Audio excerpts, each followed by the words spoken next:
How is everyone doing? Hello, you already answered that one, but how's everyone else doing? See, is my mic at the right? Yeah, there we go. Well, let me listen back here. Yeah, that sounds good. Why is my preview? There we go. Oh, man. See, what should we play today? I have no idea what to do today. By the way, still raising money for Starlight until Saturday. Why is my friend Taff using Facebook? Ooh. Gosh, I would just, I always imagine that I'll have so much to say on streams that start out with just chatting. Like when I'm not streaming, I'll think of like these elaborate dissertations. It's like, yes, next time I'm live, I'll have so much to say. And then I get live and I'm like, foxes? Have y'all heard of those? Iridate, what is up? Coming in with the bonk. Classic. How are you doing? God, I would have been live a couple minutes earlier, but I realized I'd forgot to change my stuff from face cam back to face rig. And then I had to use a preview editor to do that, since I'd already gone live. And boy, that thing just takes way too long to load. I just had to sit here patiently. Like, come on, preview editor, just whenever you get a moment. Never heard of foxes, tell me about them. They're stinky. Don't worry about it. Whom sneeze to learn about foxes? I mean, really?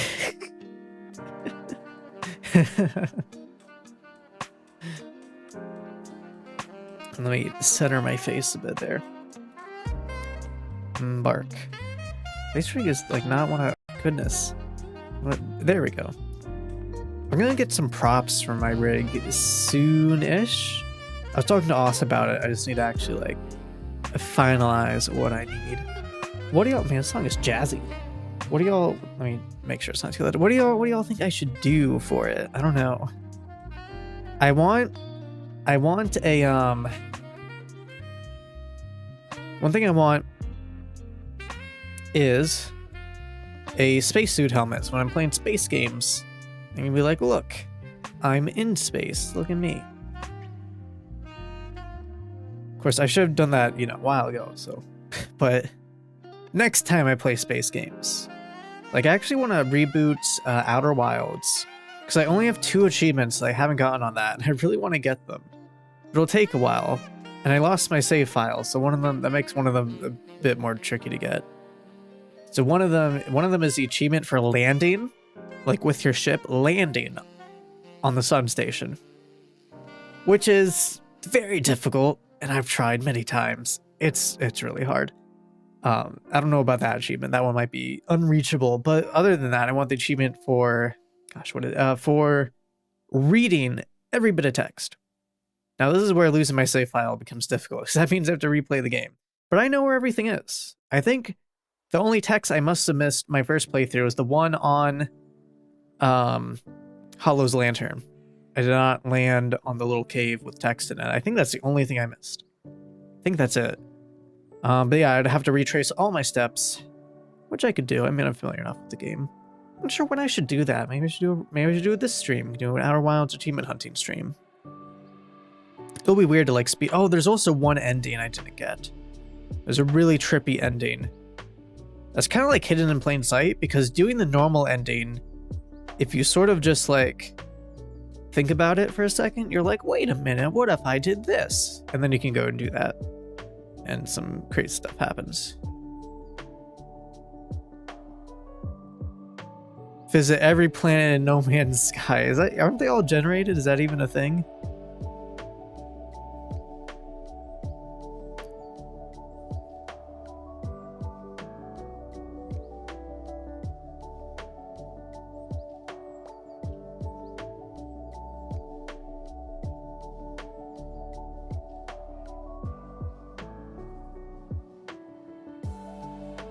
I'm reading a tweet here that says, breaking, Putin has challenged President Biden to a live debate.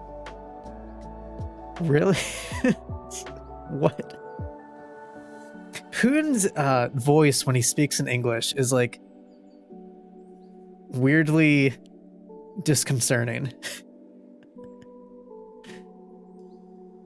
You can find videos of him speaking English. It's I don't know, it's like weird to hear.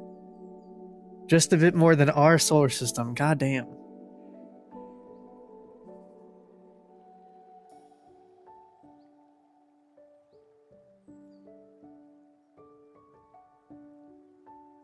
Let's see. I'm trying to find out if this tweet I saw is real. I mean, it's from the Turkey correspondent for Middle East Eye, and it says his source is ABC.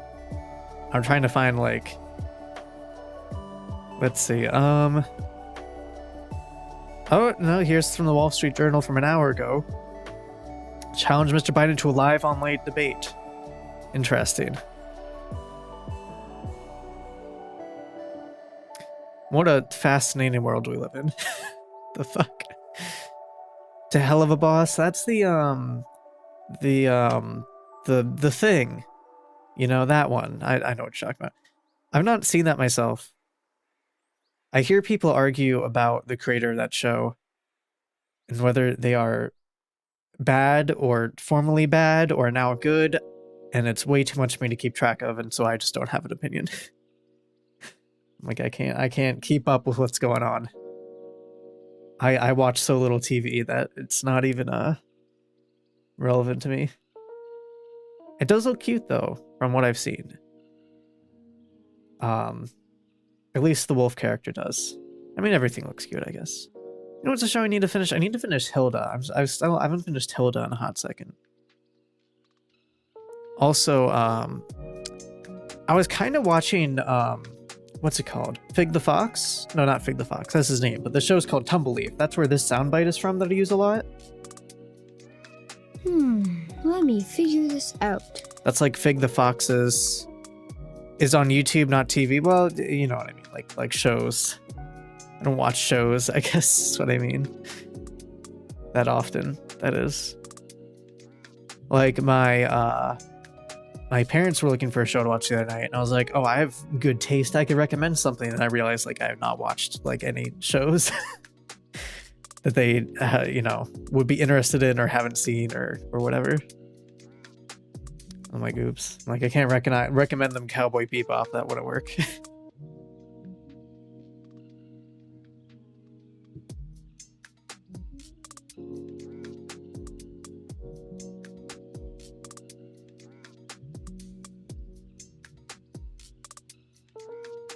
But yeah, Tumbleleaf. Sir, it's a papyrus from ancient Greece. Still. Exactly. That's still a bridge too far.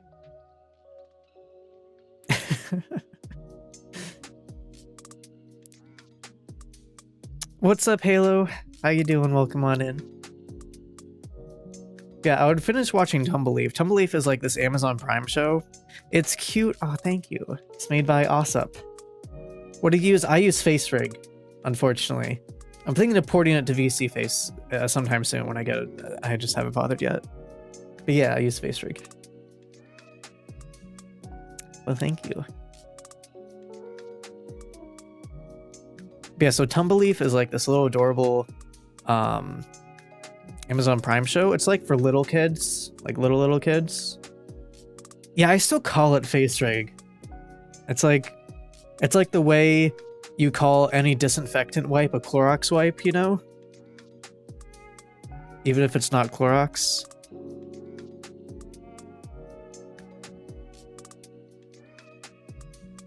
On the tap, oh, that's the recent events list. So you're on there for your follow from last night.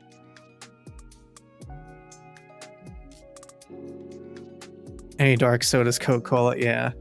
I don't do that one personally, but I just say soda, or specifically, you know. I know it's like a big thing, especially in the South. Only 2 syllables or less. Let me show y'all Tumbleleaf. This Tumbleleaf is cute. There's like a bajillion episodes though, so I don't think I'm ever gonna watch like all of it. But it's cute. It's like stop motion. like claymation or whatever that's made out of. I don't fucking know. Granted, has a bit of a weird style. His face is like slightly disconcerting when you think about it, but that's okay. Don't worry about it too much. I've seen a couple episodes. It's pretty adorable. Yeah, his catchphrase, which I put into a soundbite because I loved it so much, is just him going, let me figure this out. like whenever he has a problem, he's like, let me figure this out.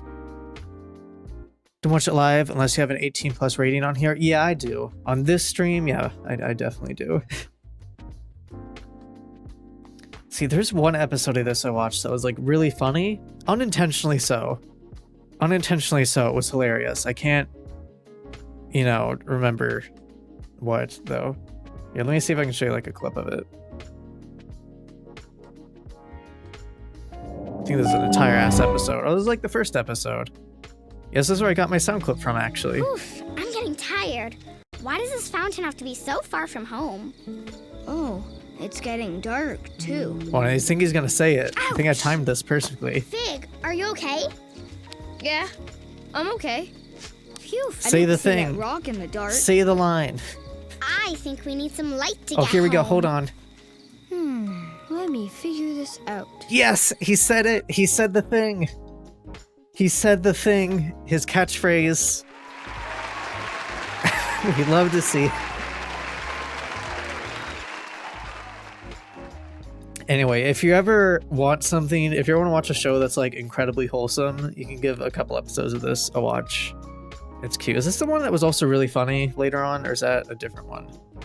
No, that must have been a different episode. There's one, I forget what it was, but like me and my husband were just like making fun of this one scene so much, and I can't remember why. I just remember there were like giant clams in it, and it was just weirdly hilarious. Bonk, oh my goodness, rude. Is Tumbleleaf and canceled? I don't know, aren't there like hundreds of episodes?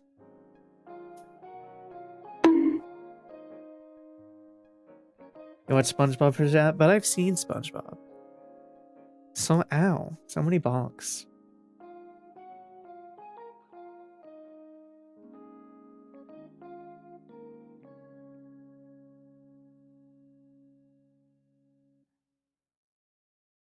Gosh, how many seasons of Hilda are there? I don't even know where I left off.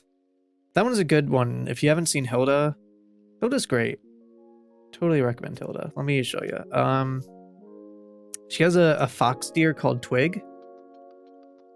And he's the best. There he is. Hilda's cute. I stan Hilda. And it's like cool. It's like, Okay, 3, 2, 1, hey. it's jam. Wheelie, thank you for the host. I appreciate it. Hilda has like lots of like mythical creatures in it. It's almost like a little bit like Gravity Falls in that sense, except kind of like a different angle to a somewhat similar setup, if that makes sense.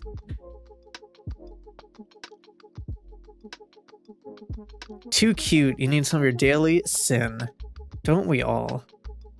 Don't we all? Yeah, and you got Twig the Fox. You got this little like elf dude who's like a stickler for footnotes and other stuff. Am evil. Need evil shows. I don't know. I just watched Evangelion like not last week, like a couple weeks ago I finished it. And yes, the movie too. And yes, I watched the original dubs for both.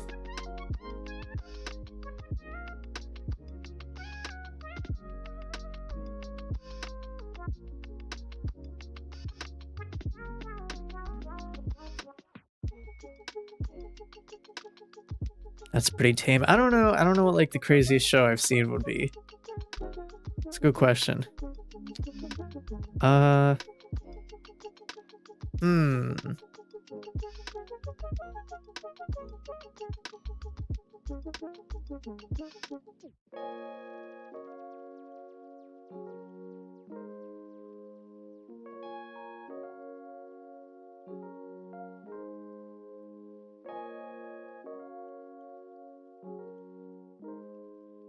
The Bigfoot movie Big Oil Doesn't Want You to See is a YouTube title I just spotted, and I'm not sure how to feel about that. What? I mean, I believe it. I just didn't not expect that. Cricket's TV show. Let's see. Oh, have I ever had crickets? Like as a food?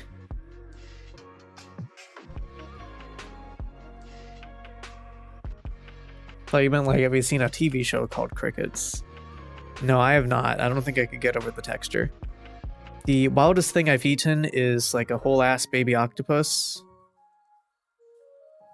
Like at a sushi place. I mean, it was already dead, just to be clear. But I mean, I liked octopus, so I was like, I'll try it. I don't know, the textures, it's too much. I'm not good with textures if they're too bad. Well, I mean, I'll usually try anything, but I know the texture and like the crunch of that it would get me. I just know I couldn't do it. And remember when Fear Factor was a TV show? Remember that crazy shit? It was just absurd. What a show, what a concept. Hi. Do y'all want to see some foxes? We octopusized the cricket? No, that wouldn't help a whole lot. Because I couldn't finish the octopus either, actually, to clarify. I had to, like, Friends? I tried, I had to like spit it out. Look at these fopsos. What are you just doing?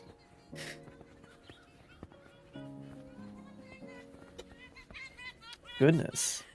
My power just flickered? Good thing I have a UPS.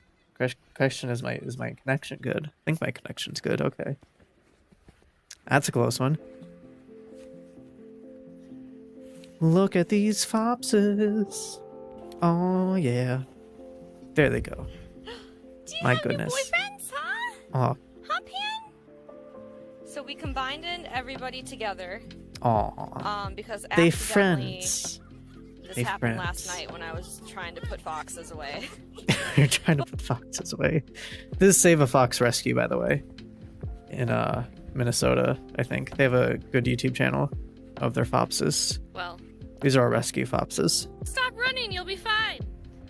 Okay, where are they going to be on the trampoline? That's what I came here for. Sophie's always screaming. Oh, Aren't you, Sophie? you did the bark. Or she did the bark. Sophie's always Yeah. screaming. Aren't you, Sophie? Meow. Meow. Meow. Oh, her Did I cats. forget you over there? Her cats are also loud. Got a lifetime supply of pizza.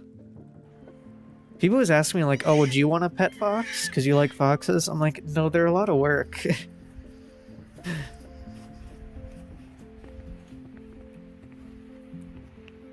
Besides, these aren't really like domesticated. These are like Hi. tame.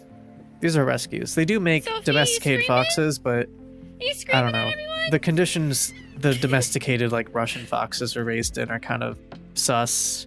And then they lose some of the things that make them foxy, like their pointy ears and their bushy tails. They become like floppy ears and curly tails after a certain number of, genetic selection. He only wants superior foxes. Wow. What are you Look at that. Whoa, look at him. doing? Shy. Aw. Aw, he in the tree. But He I'll in put the that three tree. boys away in a little bit so I don't overwhelm him. Let's smash that like button. Did you send me? You sent me more Fennec videos. Of course. Always the fence. Oh Lord, he dig. Fens are pretty cute. Oh my goodness. Look at him go. What is this music?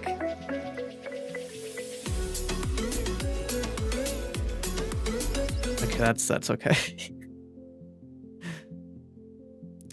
A hip hop hip hip hop. Now don't stop, rocking to the bang bang boogie to up jump the boogie to the rhythm of the boogity beat.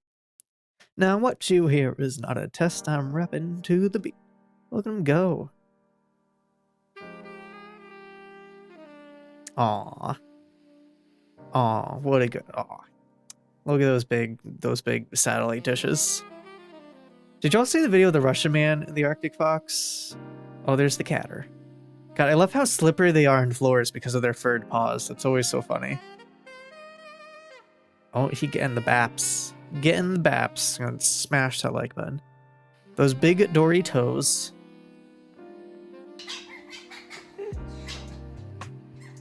What's hold on, there's like this good one. It's like Russian man, Arctic fox. Let me show you. It's so good. Yeah, this one. Excellent video. Check this out. Those booty bats. This fox is so determined and just undeterred.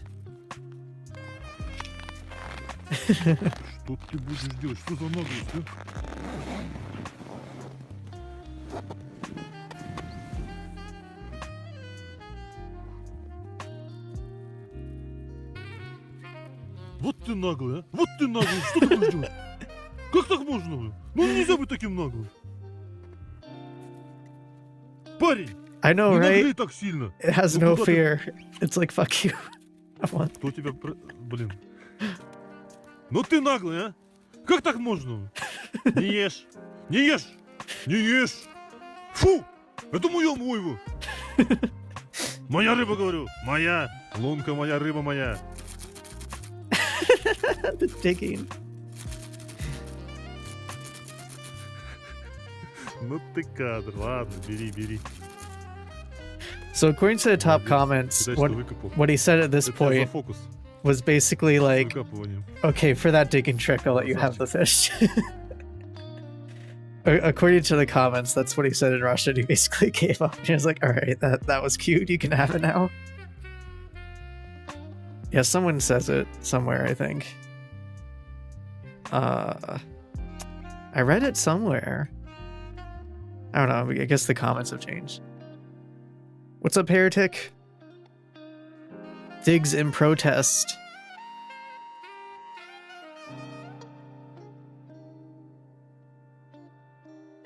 Yeah, also he called the fox handsome, according to comments. I swear I saw one that... Okay, so he basically was like, you can have it. Swipe or no swiping in Russian.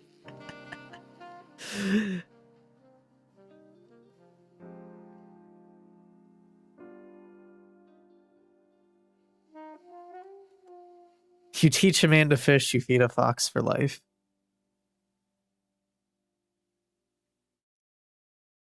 Oh, he sent me an Axetol video. I don't know if Emil is still here. But here we go. I don't need your royalty-free music. That fox did have adorable eyes.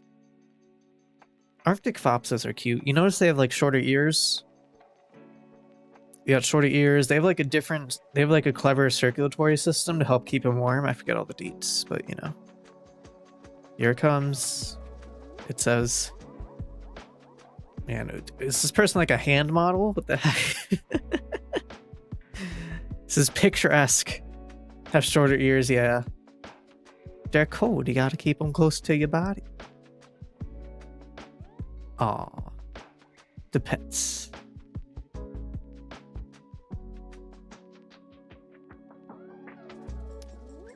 How do you pronounce that anyway? Axolotl? Axolotl?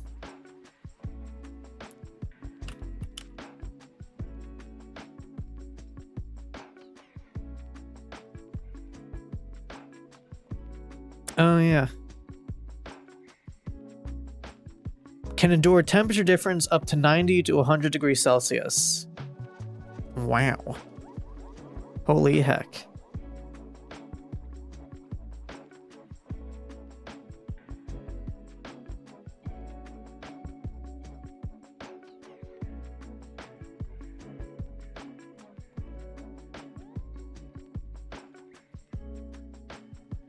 Oh, they get fat in the autumn, it says, increasing their body weight by more than 50%.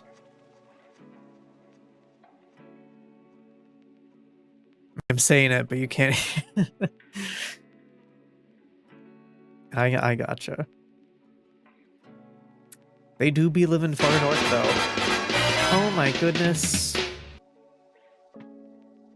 Matt Wolfie subscribed for 2 months at tier 1. Thank you so much. Enjoy your 2 times extra mythicality.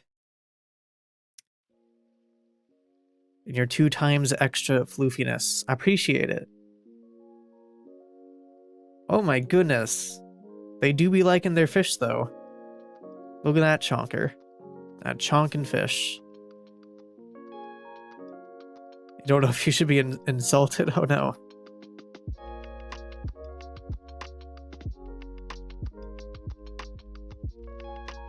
Just weird.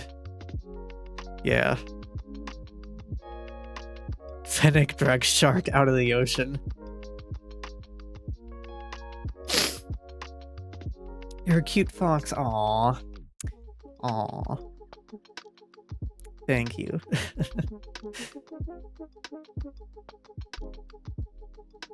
What are they called? Vulps? Lagopus? Or Lagopus? Lagopus.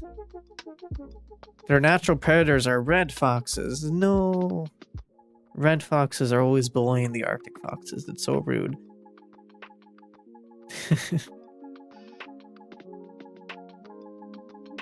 Phoenix eats scorpions? Oh yeah. That they do. So do meerkats. Meerkats also eat scorpions. I mean, I'm sure lots of animals do. That's just another animal that comes to mind. One that comes to mind. So I saw a video of one. And it was like, this is their coming of age. They either, you know, get stung by the scorpion like an idiot, or they eat it. It's like one or the other. And if they die, they die. It's like, alright. Damn, nature, you are scary.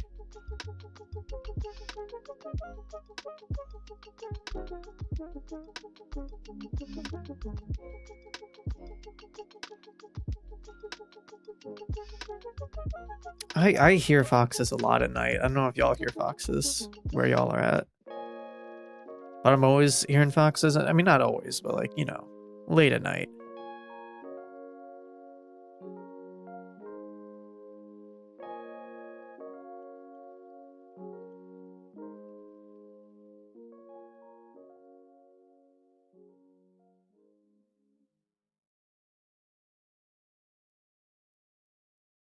I'm looking for a certain video, but I'm not sure where to find it.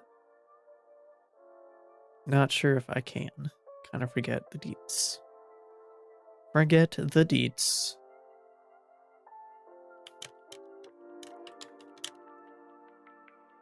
I believe also I heard somewhere that scientifically speaking, Arctic foxes are the smelliest.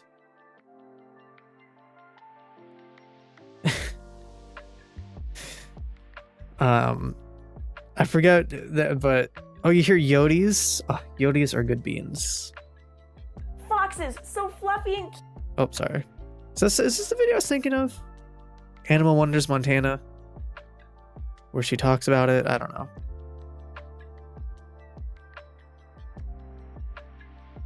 What's this? This looks nature. I don't know if I can show this nature doc video. It might be too gory. Oh, jeepers creepers. What the fuck happened there? Okay, no, I definitely can't. Or maybe I can preview like a clip of this. Holy fuck. Oh man. Well, let's see. This might go poorly. I might not show this. Oh no, did he kill him? Holy heck. Hold on. Okay, this video doesn't actually show that. It just sort of shows him. Is that what he's doing though? Oh no. He hecked him up. Oh my god, what the fuck? Holy shit. Holy fuck. Yeah, I can't show this. I can't show this at all. I can't show this at all. Oh god. This is so fucking macabre. I don't know what I expected.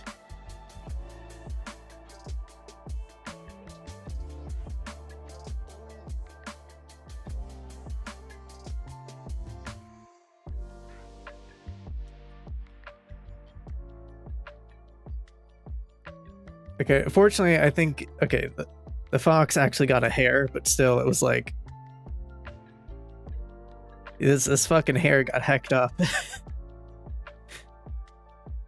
wasn't just like, oh, he hunted him. It was like, off with his head. They didn't show that part. They just showed the aftermath. I was like, well, okay. Your video is pristine. All right. I trust your videos. I was looking at my own videos. I was like, oh no. Rat tricks. We're rats. We're rats. We're the rats. Hashtag hecked up. Presenting. Nana Border Collie. No. Oh, it's the collie. There they are. Oh. See, what can they do?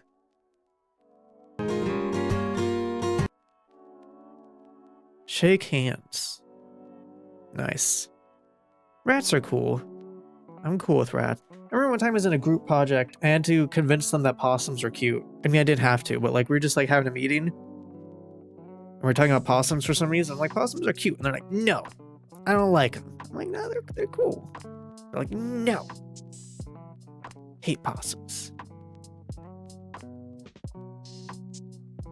Like, alright, fine then.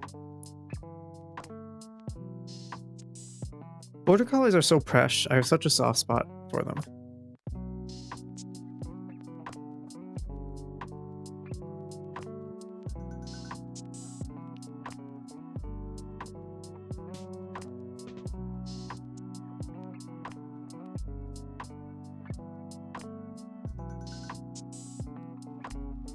Rats can do lots of tricks. I bet. Here, let's watch. Let's watch this collie. Ah, yes, classic. To bowl and play basketball. Oh my gosh, rat bud.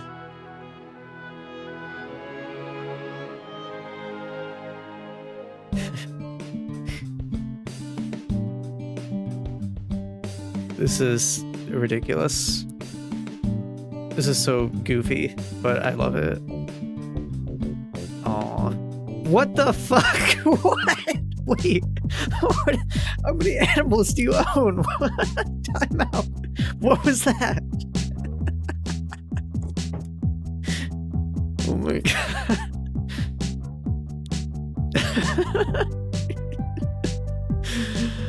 Is that like an anteater? What? Hold on, I need to know what animal that was. I didn't get like a good look. Let me see here.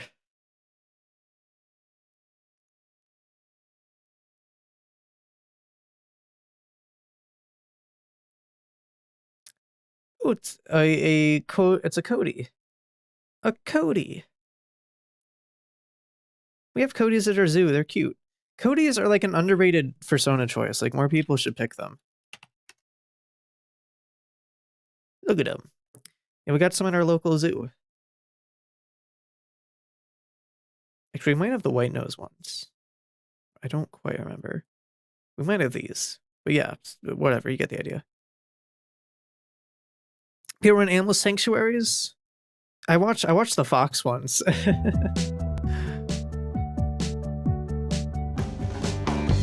And colors are so cute, but like, I don't know, I kind of struggle to envision myself buying a purebred. This is loud, hold on.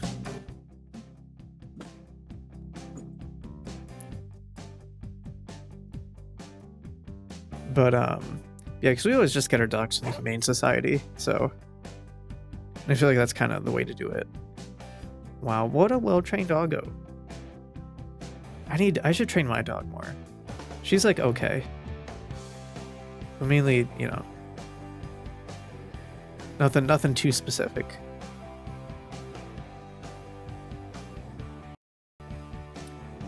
Look at this collie go.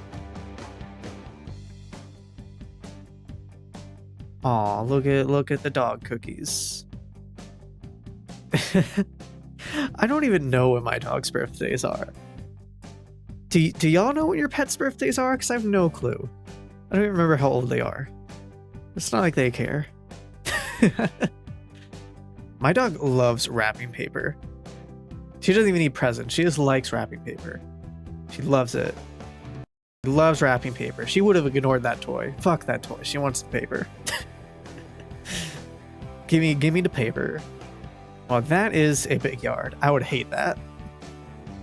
Ugh. I would hate having to maintain a yard that big. But, I mean, it does give you a place for your dog to run around, so hey.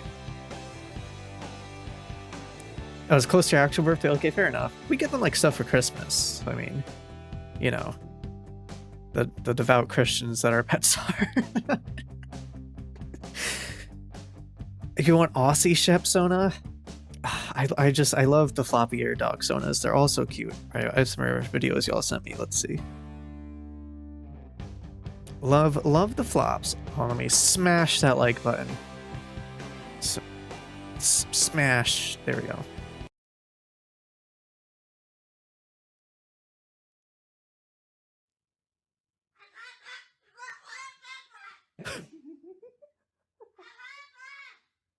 The fuck?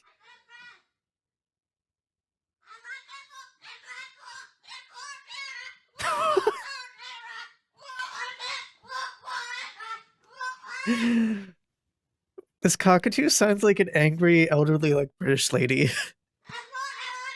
The football's on, sir.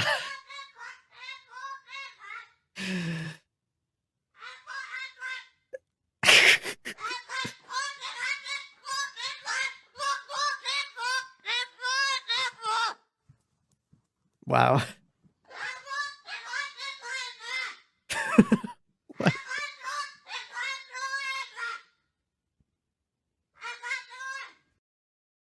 You're Catholic, Joel, of course. All right, what's this other doggo video?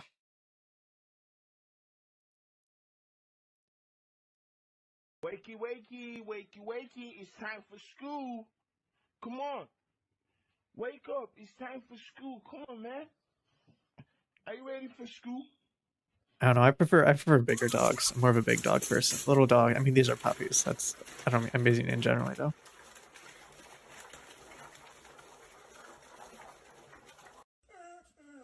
I guess these are kind of big dogs. I don't know. Not big enough. Bigger. Chonk dogs. These are like small, medium. Goodness. Sweetie, it's only 2 more days to your birthday. I don't remember my dog's birthdays. I guess if you're someone who gets like a purebred, that's easier to keep track of. I mean, I don't even know. Our dogs are from the Humane Society. Like, we don't even fucking know what their birthdays is. We don't know their life. They just showed up. A chonky yote. Dakota! I love Dakota. Dakota the Yodi. Big fan. Big fan of Dakota the Yote. I've already seen this video undoubtedly, but... Good boy. Good boy. That's your toy. Oh no, this is a new one actually. I haven't seen the new one. Never mind. It's your new toy. It's your Hold new on. toy. We need this in... Oh, this is only in 360p. Tragic. I need my HD coyotes. Dakota, look it. Here's your toy. They're not chonky. They're fluffy for the winter. Oh, you didn't even see it that time. I love I'm Dakota. gonna get you. Gonna get you. Aww. Get you. Aw, what a puppy. Get you. I'm gonna get you. Yes, I'm gonna get you. Let's play with your toy. Come on. Ready? Dakota's a rescue coyote for those who don't know. Dakota. She can't be released back into the wild or with other coyotes. She's just best on her own doing her thing. You brat. Chonky mythical. I'm getting there. It is winter still. Yeah, the pandemic has actually not been good for my chonk or lack thereof.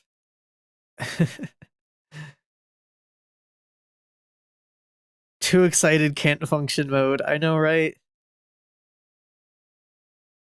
Totally. Oh my god, this video.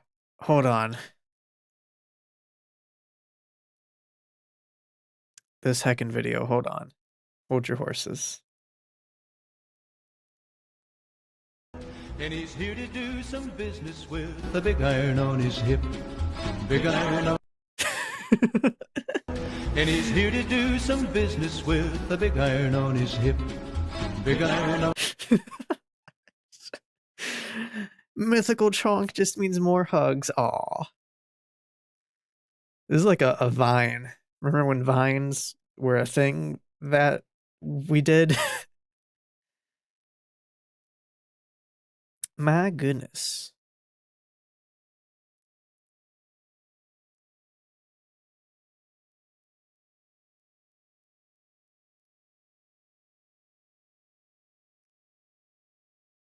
I have to like blow my nose. Sorry, one second.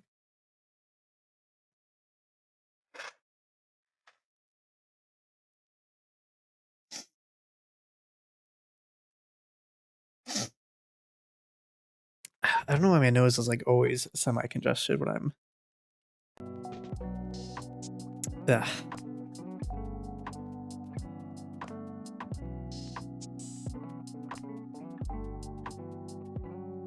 Let's see, what else? What else we got here?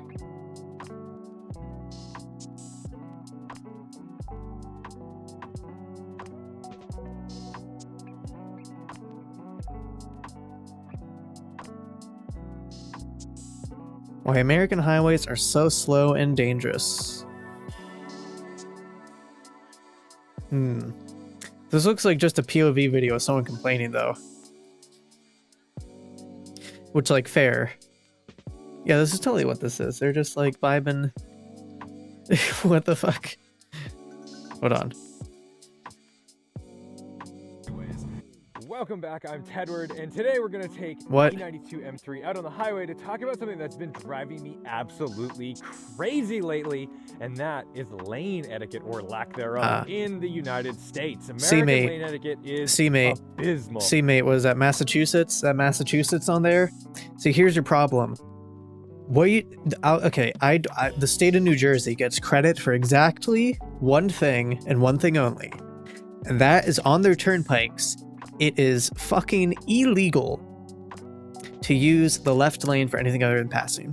You will be pulled over by highway patrol for using the left lane for anything other than passing. And it is so smooth and organized to go on the turnpike, and like New Jersey drivers are fucking wilding everywhere else in the state, but the turnpike, that is where there's order. People are passing in the lanes. It's so organized. It's beautiful. But yeah, I feel like see, that's the thing though. It's like you need to encourage good behaviors though to do it. Like another thing is zippering. So you know like how when gosh, how do I explain this? You know how like when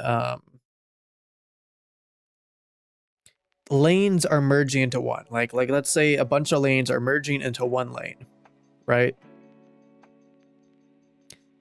And it's considered polite to merge, like as soon as you see the sign, basically to quickly merge. You know, say you're merging, everything's merging to the leftmost lane. It's considered polite to merge early, and it's considered rude to wait until the last minute to merge. And I mean, I do kind of agree, it does feel very rude to do that. However, it's actually more efficient to do that, because it's more efficient to use the available road space. So it's more efficient for everyone to continue on and then yes, merge at the point of lane changing in a process called zippering. That's actually the most efficient. And some jurisdictions have signs that say you have to zipper. Like do zippering here, and like have like a sign sort of demonstrating it. But I totally get it though, because it feels super rude to do that unless it is explicitly here,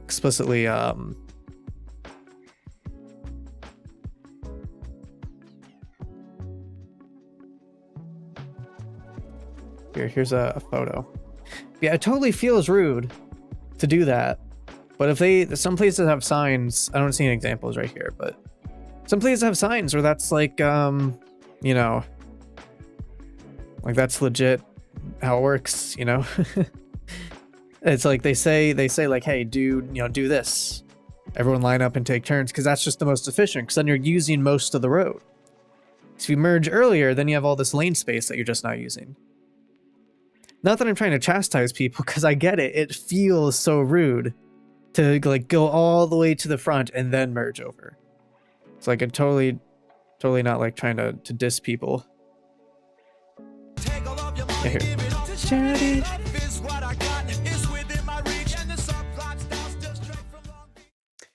Matt Wolfie, thank you for the donation to Starlight. I appreciate it. Oh my goodness, thank you so much. And I always love hearing the sound alert for that. With the Sublime there. You're actually the top dono with 25. Thank you so much. Much love. It's going to a good cause there.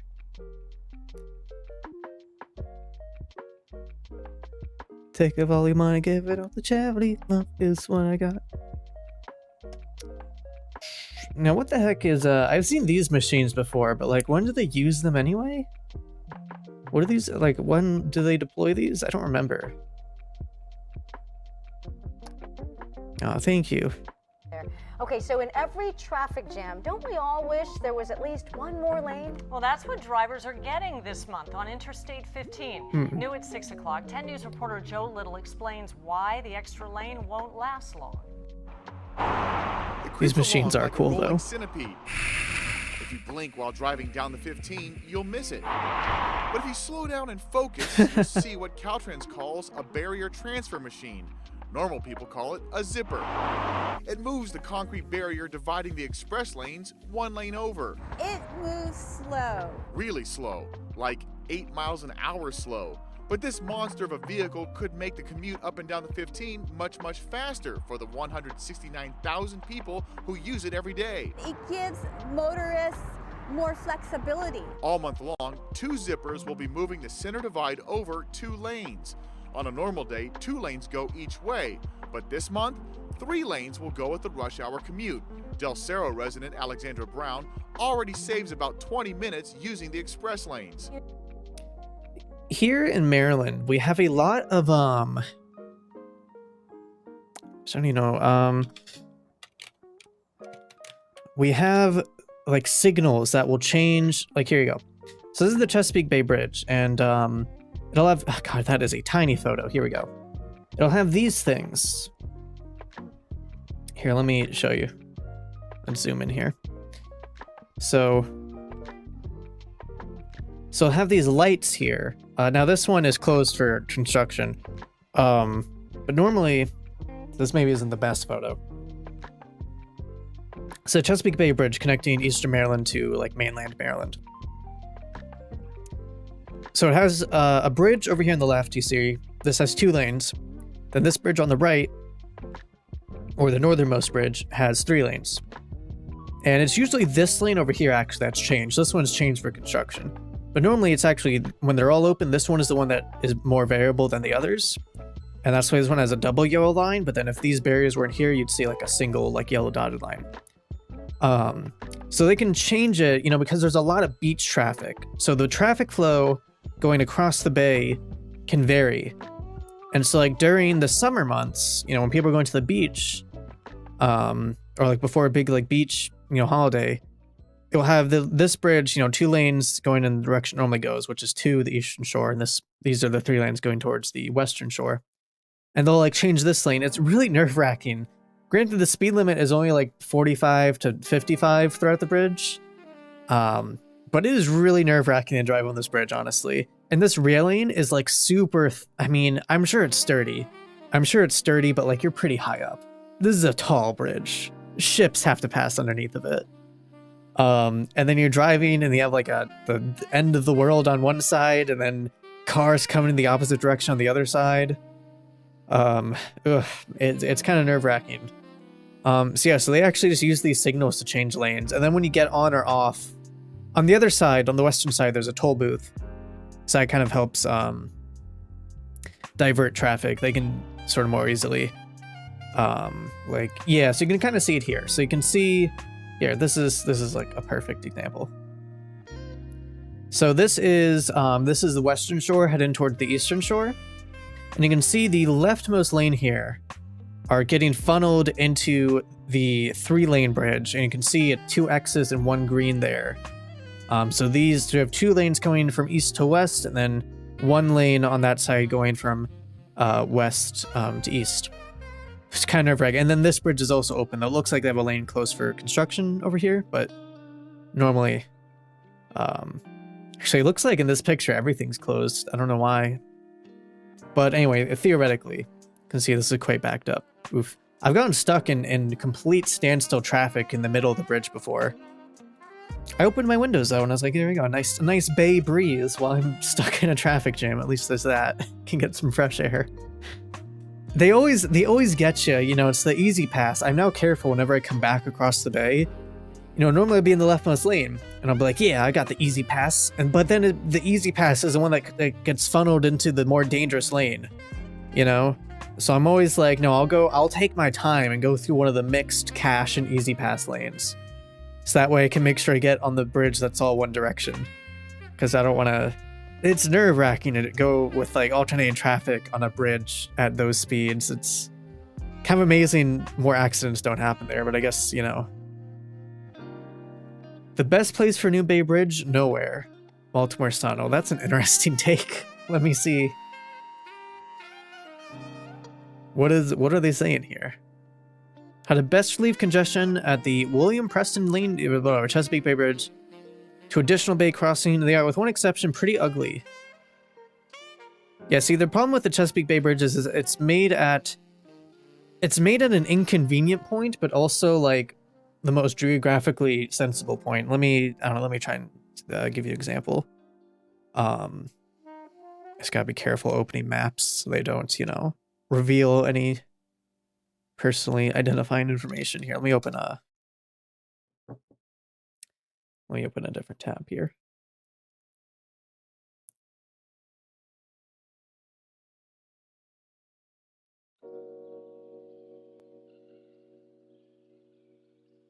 Just give me one sec here.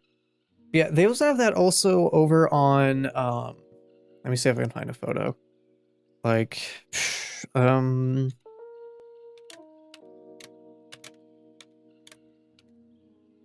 they also have that over. I've seen them in like the DC area. Let me see if I can show you a photo. These ones are not for bridges. They're for like normal roads. And they're kind of interesting. They're more commuter type. Now, granted, the zippering thing I think does kind of make sense for like a highway. Especially if it's that long. The bridge is just a bridge. So you can change, you know, you just basically wait for cars. You close one lane to entry, then wait for it to clear, and then you can switch it. It's not a big deal. Let's see. I'm trying to see if I can find a picture of the road. See, I don't remember if they're in Washington, D.C. or if they're just in like Chevy Chase, Maryland. Let me see. God, what neighborhood are they in? I've driven through them so many times, so I should know. You know, maybe I'll go on maps to find that too. So I can sort of retrace some steps. Okay, hold on, let me... Gosh, maps is taking a hot second.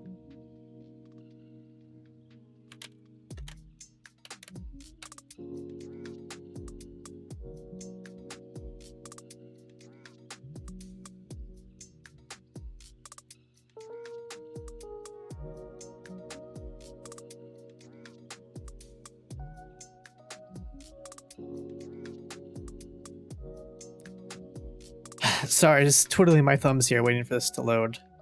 Maps is always really like slow for me for some reason. The reason being that I'm cursed. That's the reason. Maps, please. Please load. Okay, here we go. Let me switch tabs here. Let's see, what will this even be labeled as? There we go. All right, should be able to bring this down now. There we go. So, So yeah, so the Bray Bridge is right here.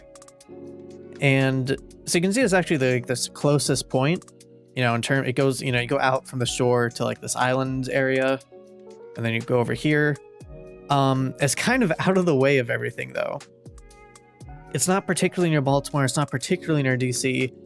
It's fairly close to Annapolis, so there's that. But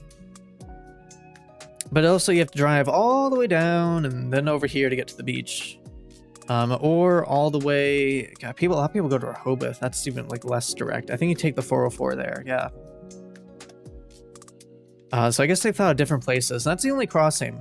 There's only 3 crossings. There's, of course, when the peninsula stops being a peninsula up here. There's Route 50 on the Bay Bridge. And then if you go all the way down to Virginia, there's this route, the Bay Bridge Tunnel. This one's actually interesting because it's both a bridge and a tunnel. You can see it's really long. That's why it's like both. There's like little man-made islands it has to cross. I mean, that's a very long bridge. I actually one time calculated. See, it's always frustrating because I'm over in this area. And so sometimes if I'm on like Howler, I'll see furs like down here on like this, like South Central Maryland. And I'll be like, oh, they're only so many miles away. And it's like, oh, great. And it's like, actually, they're like 3.5 hours away because I have to drive all the way up and over. I one time did the calculations. I was like, what if I had an amphibious car? And I drove my amphibious car to like the nearest dock and got in the water and then drove it across the bay and then re-landed and then drove. Unfortunately, due to like the distance of the bay and like the speed limits and speed capabilities of amphibious cars, it wouldn't actually be feasible. But I was just really curious. I was like, you know what? I had to like figure it out manually. I was like, okay, what's the, because you can't like go to like, can't be like, okay, Google, give me directions to here, but also my car is also a boat. So factor that in. That's not a thing you can do. Unfortunately, missed opportunity if you ask me.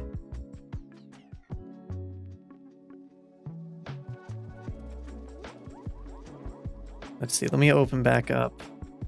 Let's see, what was this? Let me open back up the other tab.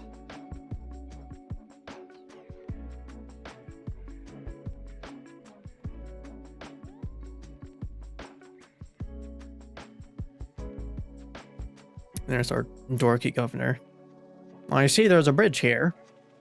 Let's see, what's this going on about anyway?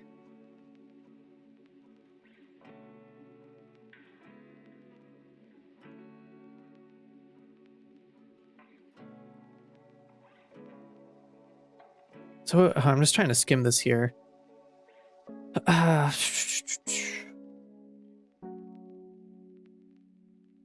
Ocean City seems to be doing just fine. That's I'm surprised they even considered it. It seems like you just sort of have, you know, I don't know. Who happily spiked Baltimore's red line. Oof. They're absolutely not wrong. I'm just surprised to see that sort of little bit of snark there.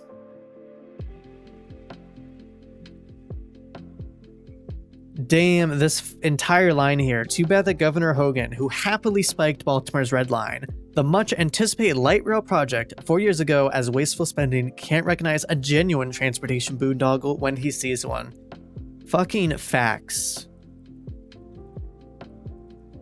Actually came out about our governor that he was using Maryland Department of Transportation money to fund transportation projects that would boost the property values of various properties he owned.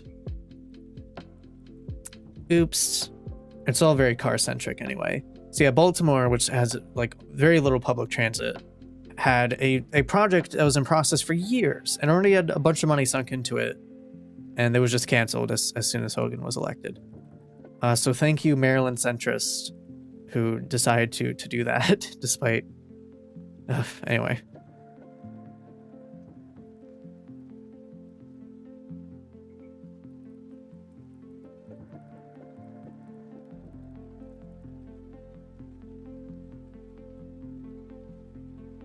Sorry, Governor, but building another Bay Bridge is a bad idea whose time has not yet come and probably shouldn't ever. That's fair. Yeah, I'm surprised this is even a thing people are looking at, because that's like, I mean, there's nowhere really else to put it. they kind of put it in the best location they could. I mean, I know it's just kind of dunking on it, but it's like, what else are you gonna do?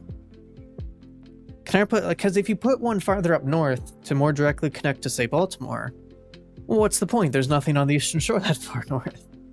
Put one farther south to more directly connect to DC.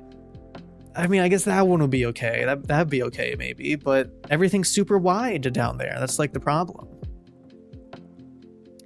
And even then, you can't really get that more. You can only get like marginally more equidistant. I'd say maybe connecting like South Central Maryland to maybe like the middle of Delmarva. That might be good, but like there's not that much traffic going through South Central Maryland anyway.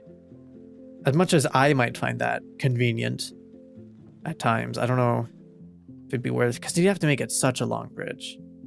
I mean, here, let me reopen the other tab here. Like, there's multiple problems here. Let's see. Here we go. So, like, the closest spot is, like, on the edge of the National Wildlife Refuge. And is really far away from any, like, this is no man's land. Like, there's not stuff here. I've driven around here before. Very nice place to drive. Very rural. I guess maybe you can apex it off of, like, 50 here, but I mean, this is also pretty rural. It's just, I wouldn't really see anywhere else logical to put it. Yep, I mean, there's just kind of, you know, you're stuck with the geography you have. There's not ways. I mean, this is basically the best you can do. I'm surprised they're even looking into different locations, because what else are you going to do there, you know? Let's see where I keep losing track of. There we go. So, can I see where? Let's see, what are the? I want to look at the report here. What are the proposed locations? So I want to see like a map of them.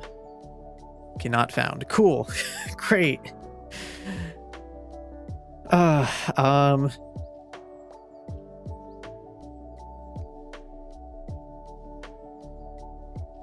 this is interesting.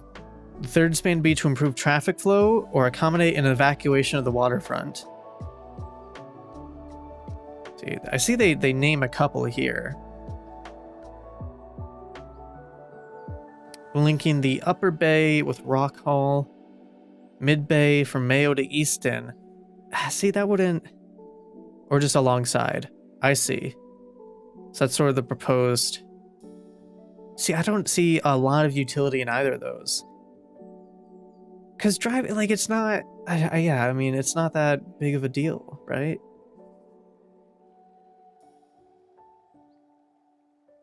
Yeah, I don't see how that would improve things that much. Anyway, I still can't find pictures of the lane switchy lights.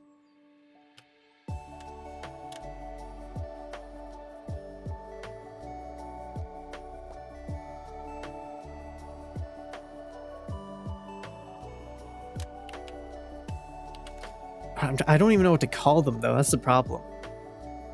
What do you call them? Lane control sign. Okay, here we go. This might be what I'm... Lane control sign. So this is kind of what I was thinking about. The hell is this? What is this intro? That's okay. How many seconds long was that? 5? Maximum efficiency on your existing urban thoroughfares and improve circulation in congested areas. Yeah, these things. Nothing outperforms Orange Traffic's lane control signs. Nothing outperforms. Orange Traffic's lane control signs manage traffic flow in real time on both roads and bridges. Each unit is designed with the absolute best in visual appearance. LEDs used are manufactured specifically for road applications, offering maximum visibility in all lighting conditions. You can choose from a variety. Sorry, it's just kind of amusing that they have to be like, don't worry, folks. These lights you're buying from us, get this, they function the way you would expect, and they are legally required to. Thank you. I'm glad that that's clarified. Redesigned panels with the possibility of combining multiple messages in a single panel. Wow, that's the future. Specific, made-to-measure, or oversized panels to meet your special needs. Incredible. You'll find features like these indispensable for maintaining optimum traffic control in your urban environment. When it comes to LED signs, you're a step ahead with Orange Traffic. With Orange Traffic. All right. That's great. Great to hear. What the fuck?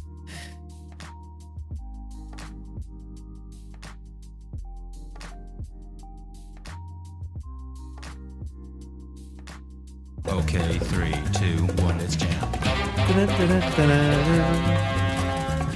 Sash, thank you for the host. I appreciate it. Welcome on in. How are you doing?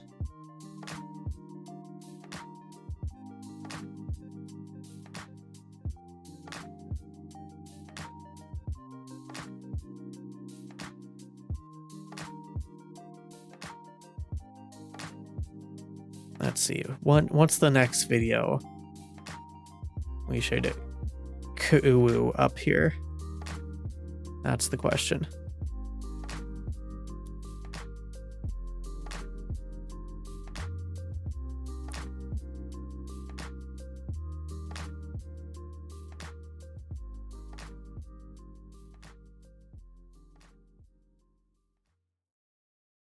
Why do cats sit in a loaf? Why is this even a video? Talented border collie tricks. Oh man. We gotta... okay. Let's check this out.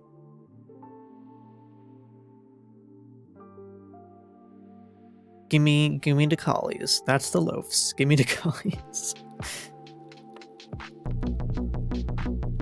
Always with the what is this music? No, nope, don't want to hear that. What quality is this? What'd you film this on? Oh, it's just taking forever to load. Alright. Incredible. Doggy push-ups. Yeah, get your dog swole. The fuck? I was the thumbnail had them with a remote, so I was expecting something more practical. Like, these are tricks, but also, like, why? Aww. What the fuck?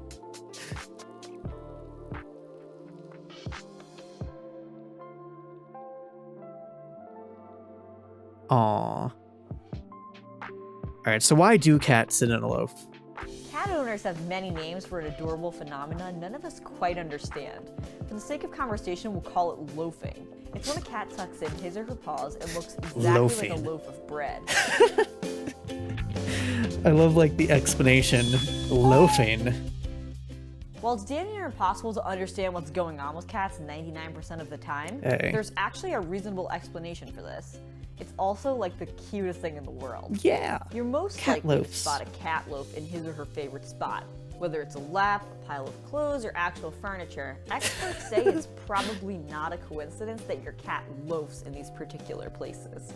Generally, a cat lying with its I don't know why claws this is so tucked underneath funny, it is just the way they're considered talking about relaxed. Their claws are tucked away because they don't sense an imminent threat.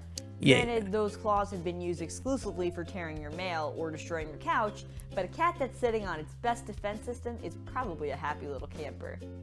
It also means they don't sense an immediate threat to run from, unless it's 3 a.m. when it seems like all they want to do is run. Run. We've all been there. Run. Just thinking about that cats at 3 a.m. video. Speaking of cats, my cat is, well, one of my cats is here. Jazzerino. Well, let me position that. There we go. She being a bean down there. This is not the best. Hold on. Let me change the field of view here. Apartment. Oh, I'm very no. tired. Incorrect. Not that one. Play this. Where's my camera controls? Give me these. Where are they at? Field of Uwu. There we go. That's a bit better. Let me also... Whoa! I did not realize it was that far zoomed in. Guess that's the best we can get. That's fine. Actually, wait. Heck. Cute kitty, thank you. Yes, my cat Jazzy. She just being a bean. Let's see, I think... There we go. I can center it a little.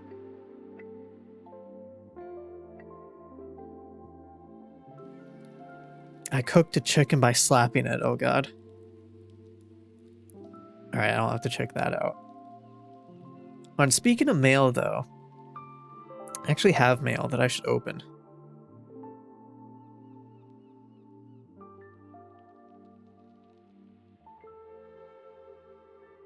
Let's see. I don't know what I got, but I got a big package. It's from Amazon, but I don't remember what I ordered. So let's... Alright, watch out, chat. I have a knife. I'm dangerous. Danger Fox.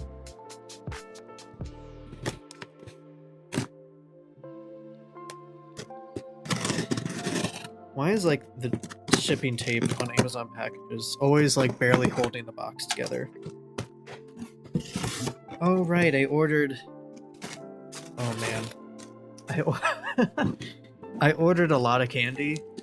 I like stocked up. Oh, gosh, I kind of forgot I ordered this much. What have I done to myself? Alright. Now to do the best part, which is to just cut up the boxes so it can be recycled. Just tear them up. Face rig is not tracking me. Too far away. I have box ASMR now. There we go.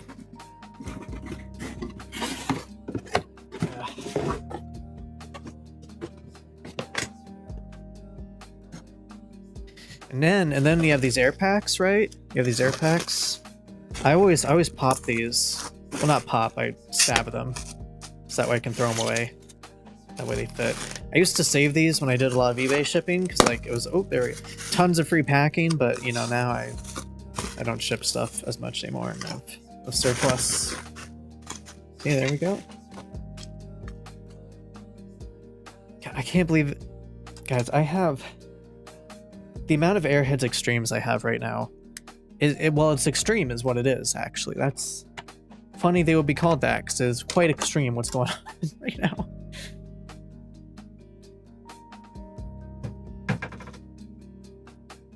Oh, Jazzy, I'd accidentally bumped her little basin. You can see my slipper. She's like, what the heck?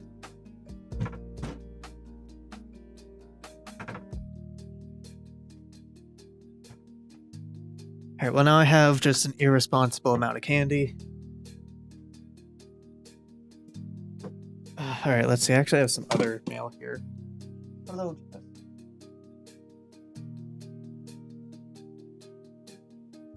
See, what is... I think I know what this is. More box ASMR. I think this is a... Ah, yes, this is some aftershave, because I ran out. It's very passe. Nothing too exciting there.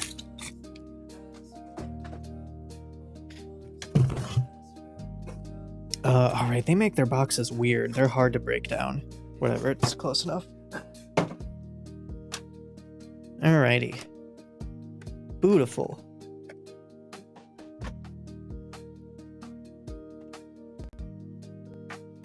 Let's see, and then I have a letter here. I don't think it's anything I care about, though. Get too much mail. Oh, good lord. What does this want for me? It's a organization I've given money to who wants me to vote for their board of directors, but I don't have an opinion on any of these random ass people. How many fucking...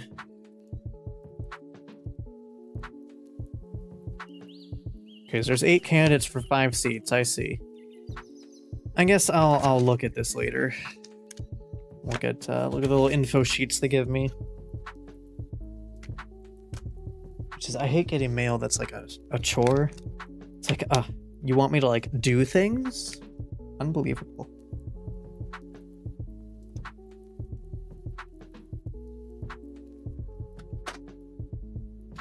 Alrighty.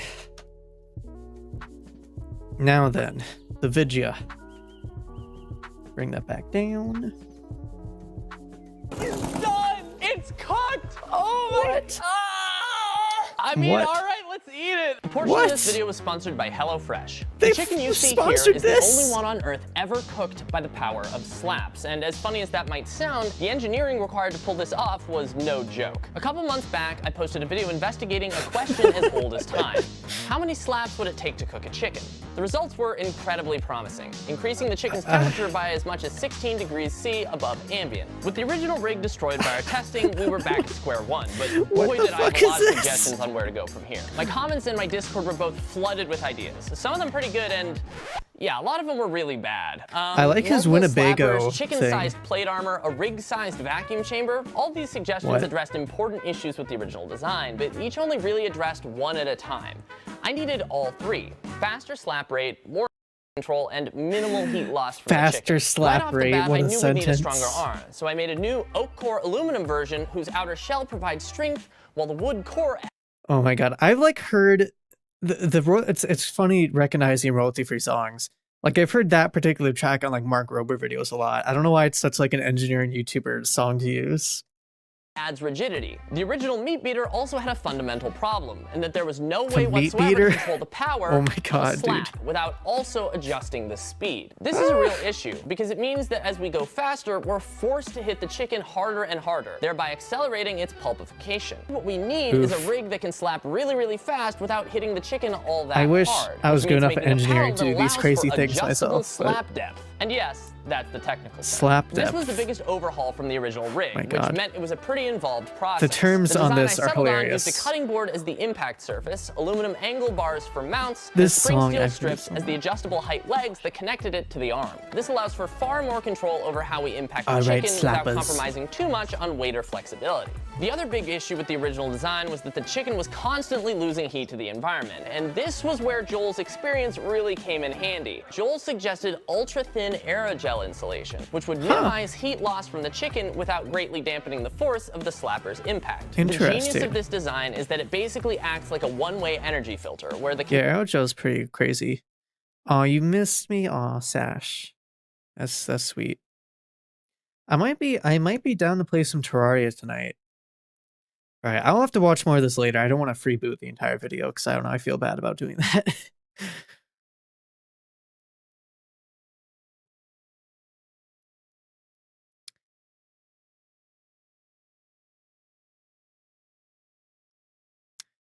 But yeah.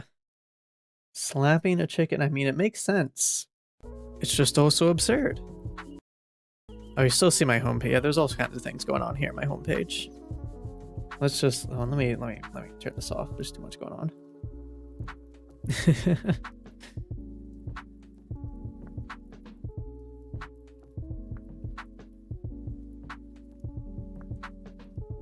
Ooh, here's a video I think we have to save for later. Not on stream though. Let me preview this real quick. What's going on here? This is a story about YouTube. Shut the fuck up. Okay. Sorry. I just want to preview it first, but my browser's being a little laggy.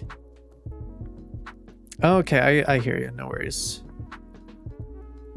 Yeah, this guy's probably gonna. Anyway, this video is neither the here nor there of the stream, but I'm gonna save it for myself.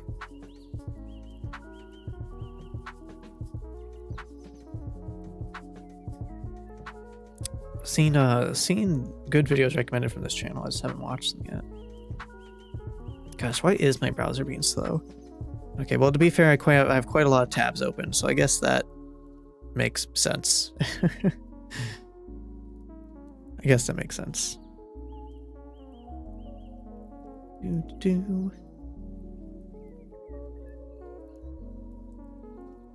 Library cat to be removed after living there 6 years.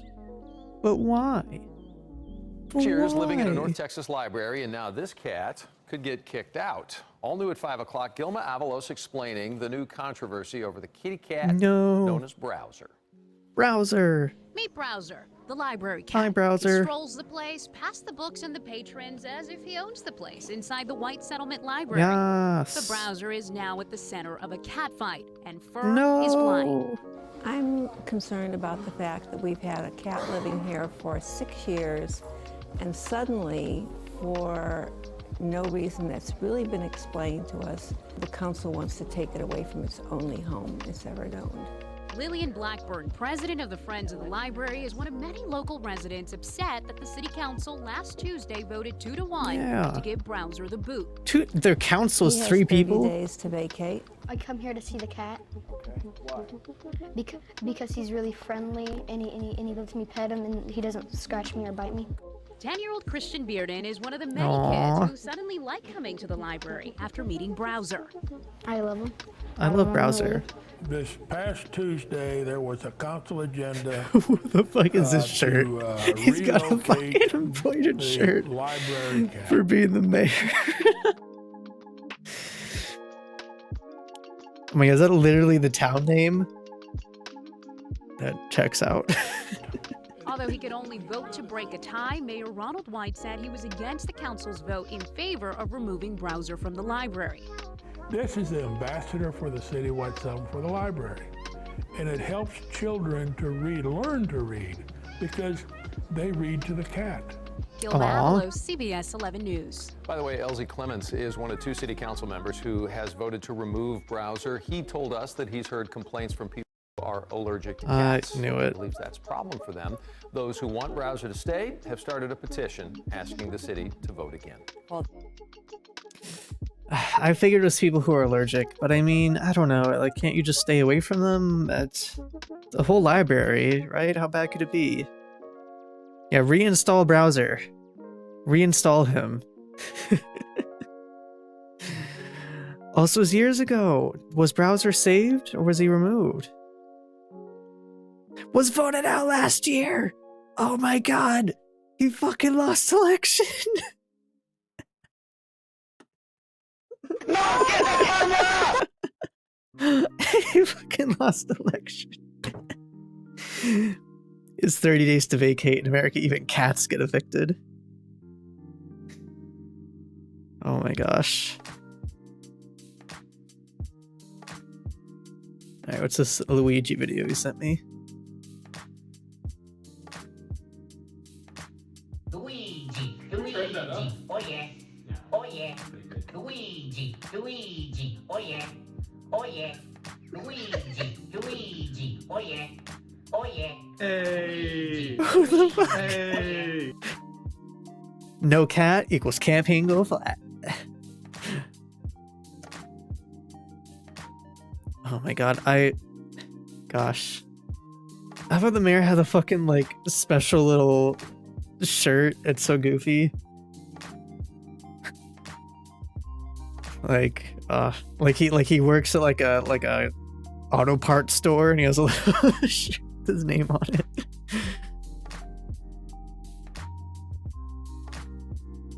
Make Browser the mayor. You know, yeah. There are places with oh,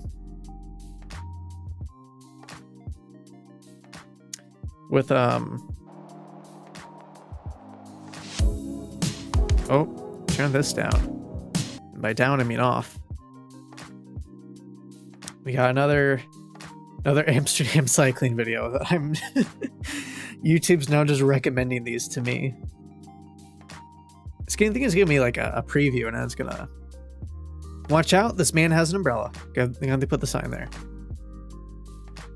I can't read these, dude. They're in cursive and their names are Dutch. I can't even begin to I have to like stare at those for a good minute. Oh, does that just say Jordan?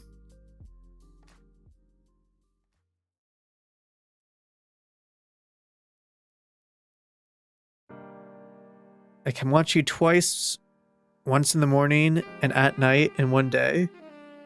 Oh, I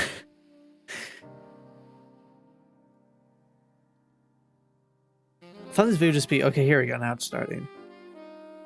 Ah. Beautiful. I need like a topic list. I always have so much to talk about and then I go live and then I don't. I just immediately forget. Man, I wish I didn't sleep in so late, because then I can't like go outside and enjoy anything, because then it's dark out. You know what would be super cool? If you had a woodland trail that had like lights, like I had like lights like surreptitiously hidden like in the like blended in really well, and then you could like go on like a night walk in the woods and be like not like super bright, like dim, kind of like, you know, illumination, just kind of the, I don't know, that's a weird idea, I guess. But the other thing is the weather's getting nice, and that means there's more people at the park. And I liked it going when the weather was bad. For an airport tarmac? No. What? That doesn't, not what I said. Oh, I guess you mean like on the ground? No, like in the trees or something. I don't know. I guess what I'm thinking of is ridiculous, but I can dream.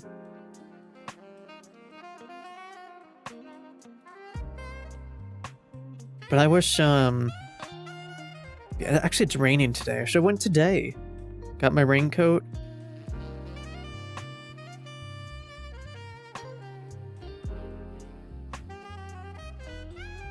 Cause I always like, I mean, I've been in the park when, I've been in the park alone before. The entire park, and it's like a big woodland park with lots of trails. I've been the only one there.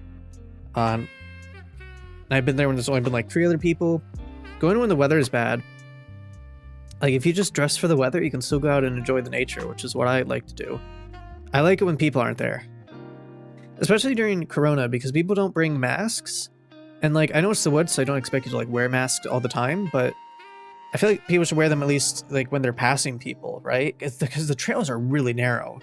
A lot of them are really narrow.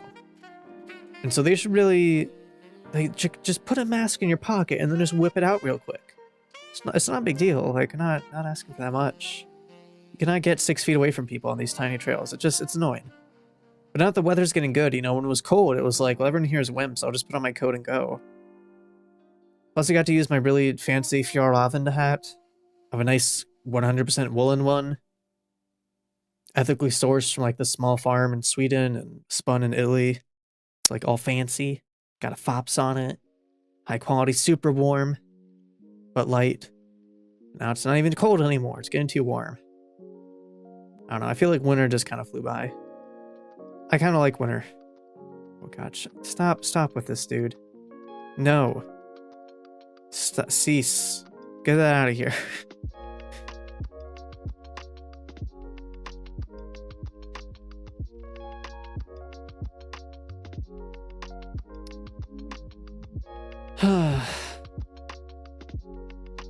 With quantum phasing.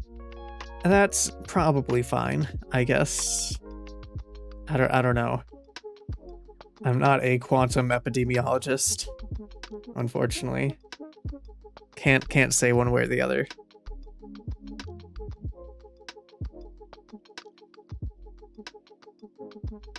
Gosh, this is so pretty though.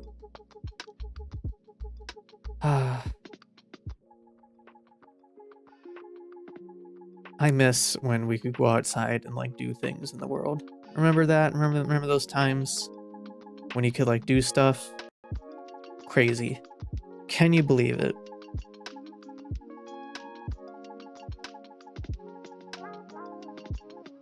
I was considering going for a drive today. I wanted to go get coffee. And I was like, my coffee is like sort of the beginning of a route I do sometimes through like some back roads that can be kind of nice. But the car I drive nowadays isn't really fun for that. It's really heavy. I used to drive a really light, like Nissan Sentra. And like, it's not like a sports car, but it's tiny. It's a tiny, light little sedan. But now I drive my mom's car since she's retired. She doesn't use as much anymore. And my sister uses the car I used to use, which before that used to be my dad's car. Until he started using a different one. Anyway, we sort of like all our cars are kind of like hand-me-downs from one person to another. But I'm using it's like the nicest car we have. So on that hand, it's good, but it's not. I can't even have fun with it in like a tiny car kind of way, because it's not that big actually. It's only a Ford C-Max, but it's a Ford C-Max Energy, and so it has a ton of batteries in the back. Like a ton of trunk space is actually robbed. It's a really bizarre cargo area for a hatchback because of like how high the load floor is because of the batteries. And it's really heavy, like you can just tell. I remember I had to drive my old car, my Nissan, for the first time in a while, to drive it to get repaired. They just had me sent on an errand, essentially, to drive to the auto place. And man, I forgot how light it was. It felt like driving a go-kart. Because in comparison, the C-Max is like piloting a ship. It's not even our biggest car. Our biggest car is our old minivan, but like that just feels like driving a shed that's empty. But the C-Max is just so heavy. So the batteries, and it's not fast. It's just like a plug-in hybrid. It's not like a, you know, Tesla or anything. But so that's a shame. So I was like, I considered going on a drive, but then it's not very fun, and I run out of range on the battery only. And I prefer to also record in May. I was wondering. People don't seem to be taking things too carefully here.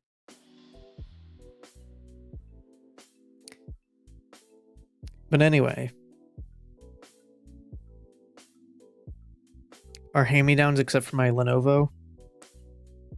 My parents will buy cars new, but then use them forever. Use them until they're junk, basically.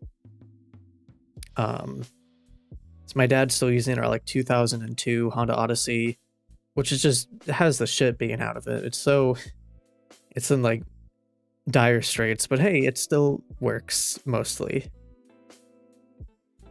Before that we had like my older sister, her car used to be my grandpa's Chevy Cavalier.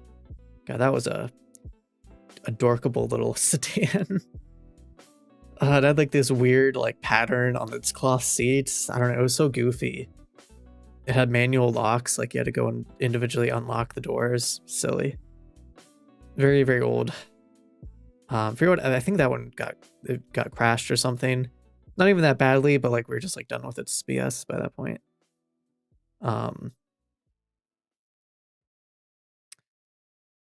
Yeah. Most of my electronics are new, but a lot of them I bought. I don't know, I'm not particularly fiscally responsible. So sometimes things that might look like me having a lot of money is me just like spending credit poorly.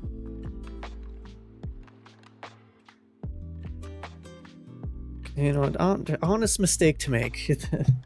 The distinction between having money and just spending money you don't have irresponsibly. So they look the same from the outside, but they're very different. Oh, man, this new Chill Hop Essentials album is good. Lots of guitars and smooth beats. My computers has some old components. I still have a 1080 that was like new at the time. It's starting to get outmatched at newer games. Ah, the guitar riff though. I'm adding this to my favorites. This is a good one. Good stuff. Oat Mello and Julian Brunard. Those are actually not. Those are two artists I do not recognize. I'll keep an eye on them in future releases.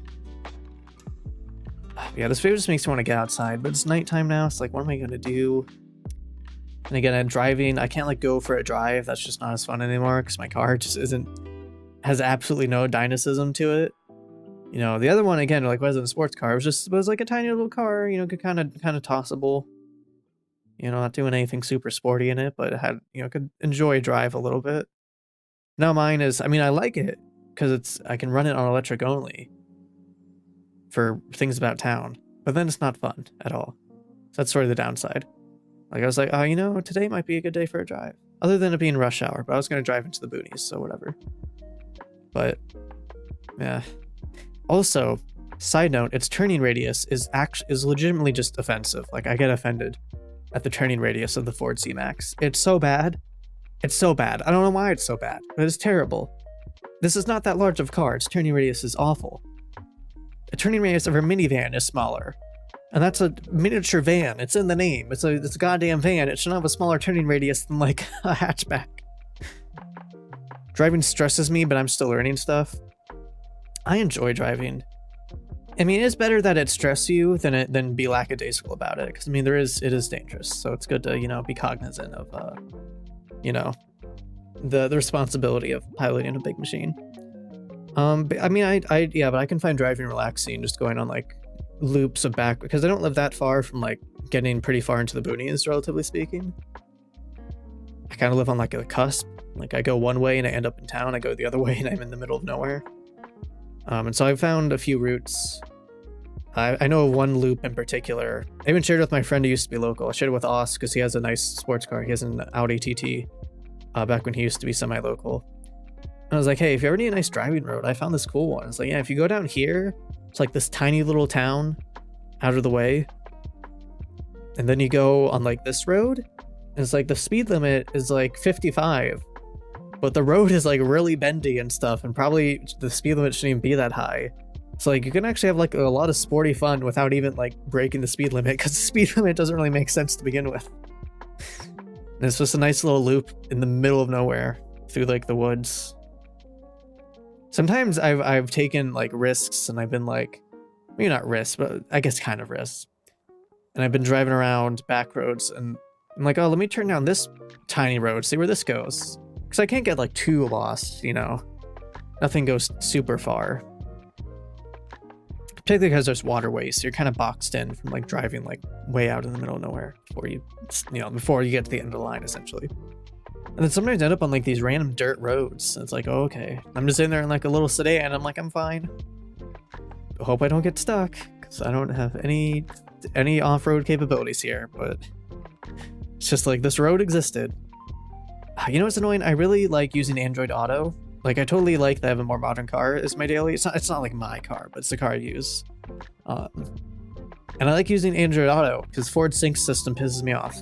It really does. There's so many little quirks in it that just make me angry. First world problems, I know, but like I legit sync annoyed me to the point that I was like, I miss just having an aux jack because having to deal with this thing is annoying. So then I learned I can just plug in and have Android Auto. I was like, oh great, that's great. Unfortunately, the Ford Sync system is like does not have good enough Bluetooth capabilities to use Android Auto via Bluetooth, and there's no reason it should be like that. It totally, I'm pretty sure could have had that. They're just cheap, relatively speaking. So I have to plug it in using USB-C. You know, I barely plug in my phone ever. I charge it wirelessly. It's charging wirelessly right now. It's my first phone with wireless charging. I love it. And it doesn't have a headphone jack. I usually just use Bluetooth headphones when I do use headphones at all. But I have to use a cable to plug it in, and like my USB-C port's getting all glitchy lately. And so I just can't get Android Auto to work. The connection's so finicky. I think what I must have done is my phone is IPX8, right? So that's Ingress Protection X8. X means it wasn't rated for dust, but it's probably fine. And then 8 means it's waterproof. Up to, I think, I don't know, like 10 meters for 30 minutes, something like that. I forget the exact meterage of water pressure and time, but basically I only use it to like take it in the shower, know that. So it's a waterproof phone, right? And but I think what must have happened is there must have been times where I used it like in the shower and I would take it out and like dry it off and it's fine because it's rated for that. But then I must have like plugged something into the USB-C port before that was fully drive. Oh my goodness, look at that giant Heineken brewery building. Oh, sweet. Nice. It's just huge. It's like a big monolith. That's pretty nifty to see that downtown. A little bit of heritage there. I didn't know they still had a big brewery downtown. I was always kind of assumed big corporates downtown is stretching up, but like in the city, you know what I mean? I guess I'm just more used to the way American cities are, where there's no industry anymore in them. Plus they have this middle tier housing, so to me everything looks like a downtown just because of the way American zoning is. Get out of the water. Get out of the water. What do you mean, like shake it off? So I don't know what you're asking. Anyway, I must have like not realized the port wasn't completely dry and must have like shorted something.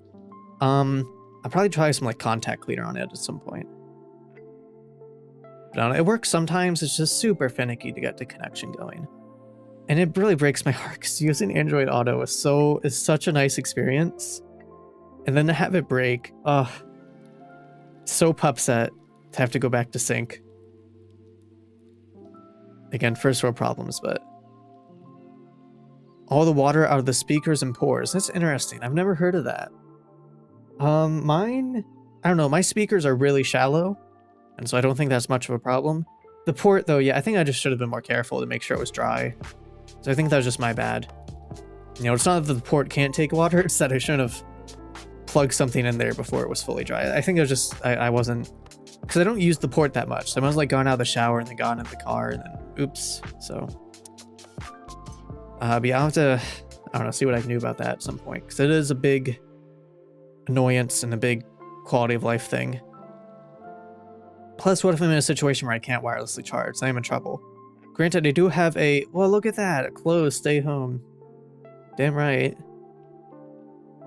No, which no one is doing. Alas.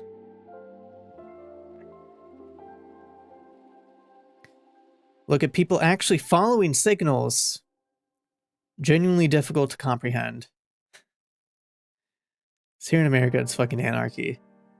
Bicyclists here, to be fair, we have like really shitty bike infrastructure, so I don't want to blame them too hard, but like the idea of actually following traffic signals while on a bike, like when I never see that happening around here. Cyclists don't give a fuck. Oh, the light's red? Fuck you. I see a random opening. I'm above the law. Again, our infrastructure sucks, so I don't want to be like too hard, but if it was better, they would probably be more inclined to follow the rules. But still, it's like weird for me to see as an American. It's like, oh my goodness, they actually stopped at a bike signal? Wild.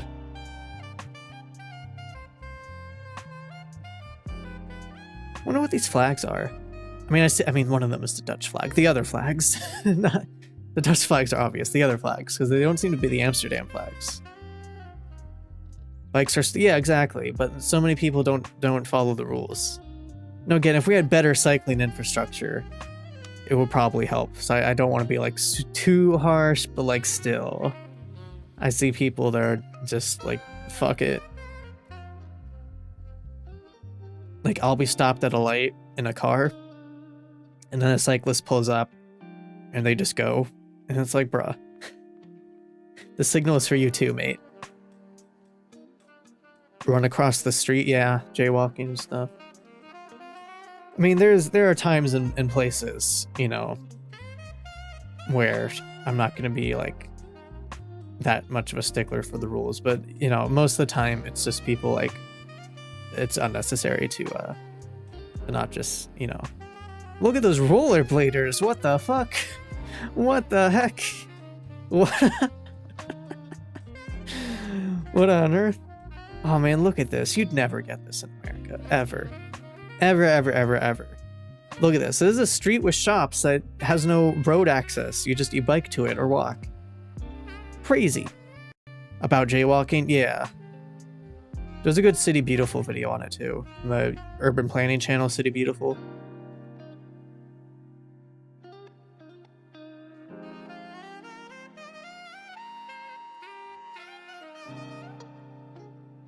People follow signals if you're in like New York for the most part, because I mean then it's busy. You know, if the street's sufficiently busy, people might follow it, but oh man, look at all this stuff under construction. Man, the Netherlands did not have its shit together in May 2020, did they? Not that I'm, you know, not that they're an outlier in that regard, unfortunately, but just an observation.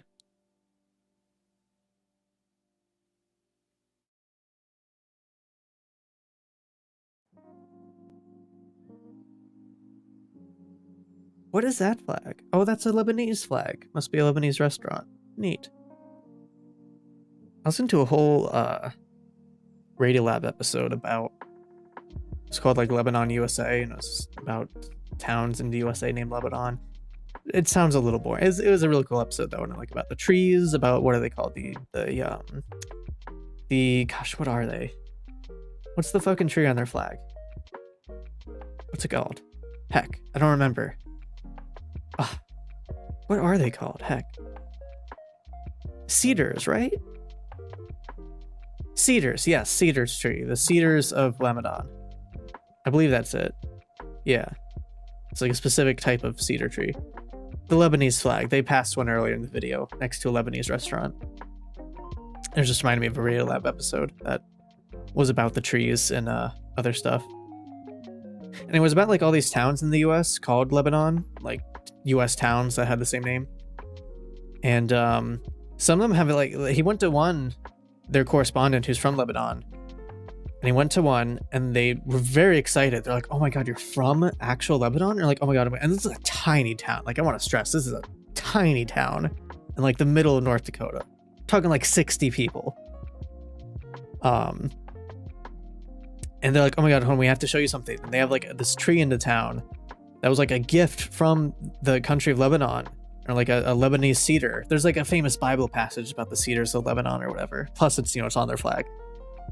And so because this town was named that, they're like, here, take this tree. But he didn't have the heart to tell him though. He saw the tree, he didn't have the heart to tell him it wasn't a cedar. But then he was like, but why? Where did this go wrong? Where did their gifted tree become like the wrong tree? So they tracked it down. There's like a whole boondoggle of like getting these trees out of the country and them not die, and they had like replacement trees. How many people need to be established to be an official town? I don't think there's any limit. There are incorporated towns with literally one person who's like the mayor and librarian and bartender. To make a town, you have to like petition to incorporate. You have to like get a petition, get like 10% of the residents of an unincorporated area to sign it, and then it goes up for a ballot referendum, and then you can incorporate the town and set up a government. Yeah, like town with one person. Like there's towns with nobody in it. Manoa is an incorporated village in Boyd County, Nebraska. Population of 1 is only incorporated municipality with such a population. Yeah. So yeah, there's no limits really. Presumably they had more people at one point. Yeah, this is the one resident, this lady who's the mayor and librarian. Wow, thank you for this highly compressed JPEG, that helps. Yeah, she runs like the library and the bar and like has people visit. For being such small towns, there are tiny places around here. Around the world. Elsie Ealer pays taxes to herself and grants her own liquor license as the mayor, bartender, librarian, and sole resident of Manoa, Nebraska.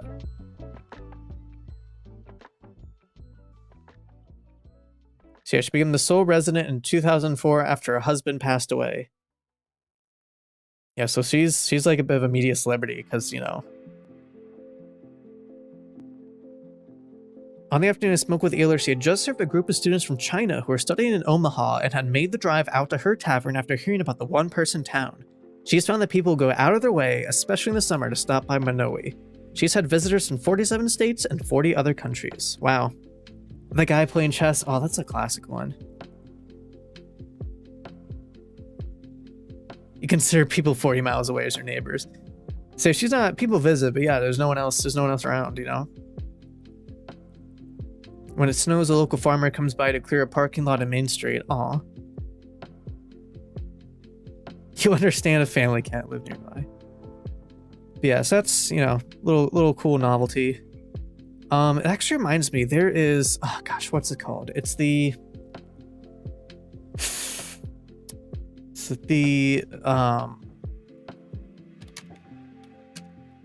saw this great short film on the pole bridge of this tiny mercantile, like real old-fashioned stuff out, and I can't stress this enough, the middle of nowhere. Actually, hold on, before I open it in maps, let me hide the screen just in case it Google Maps can be a bit finicky there. I saw a great documentary. It was on like Vimeo or something. Wonderful little documentary on this quirky place. It's actually run by a young couple who like bought it and now they live there. As they work and live there, and it's this little bakery. It's like, I mean, mercantile is kind of an old-timey term, but yeah, it's like a little general store, genuinely out of the middle of nowhere. Okay, I can show you.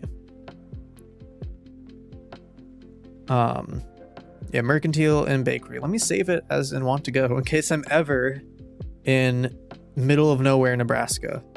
Let's see, Google Maps is gonna take it's not Nebraska, Montana. Google's really gonna take its sweet time to load. No sense of urgency. Just I don't know why Maps is like this for me lately. It's been so slow. I've never been to Montana either.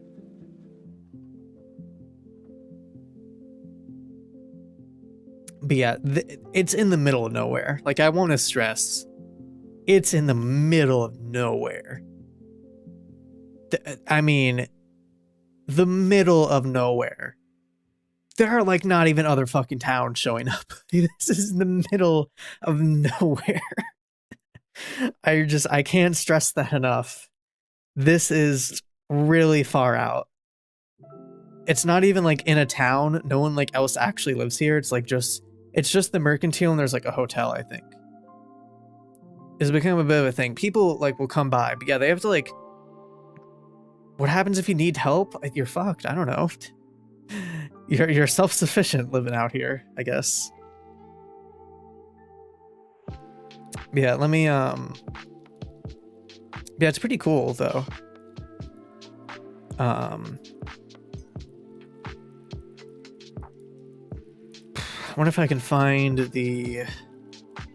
Yeah, here we go. The Mercantile, 2013. I don't know where I found this short film, but it was really... I remember watching it, and it just really stuck with me. You can see how old-timey this is. I guess there is a bit of a town here, but not much.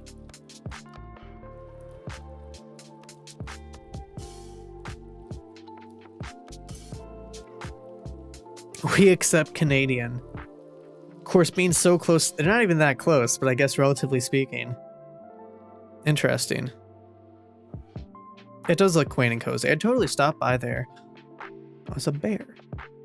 Thought I saw a fox for a second.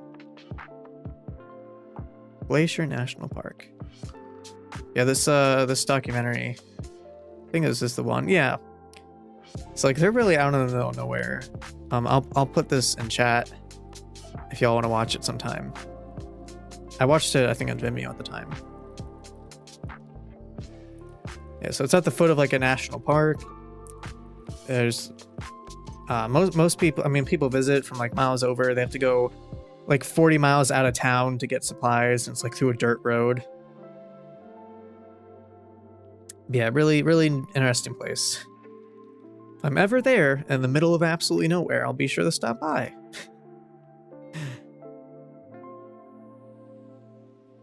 I'd actually totally love, God, maps, come on now. So you can kind of get a lay of the land here. So there's kind of like this main road here, if you can call it that, and that sort of shoots off. And you got the Mercantile and the little camp, the hostel. Yeah, then I think this road is like nothing to write home about either. We like zoom in here. This is like a dirt road. If I remember correctly here. It certainly looks like it. Just waiting for it to load in higher fidelity, please. It's not like there's street view. I don't know, let's see. God, why is Maps so slow for me? Maybe I have too many like privacy-focused browser extensions and it just breaks Google. It's like, no, give me your data.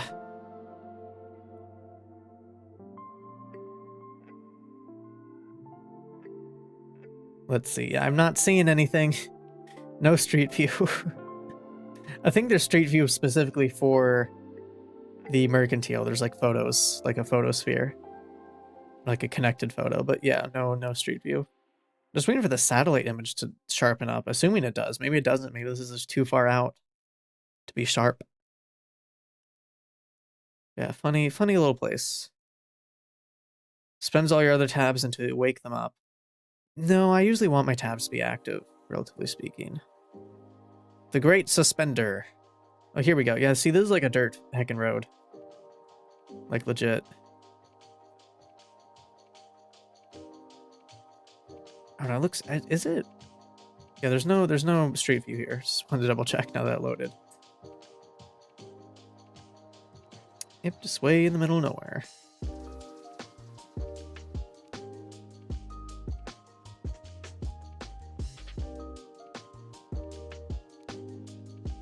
I see a couple of towns that say, you know, there's other towns home to one person.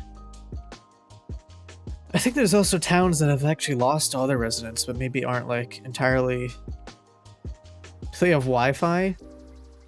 I mean, I'm sure they have like satellite. If I remember correctly, the Mercantile does have like a system.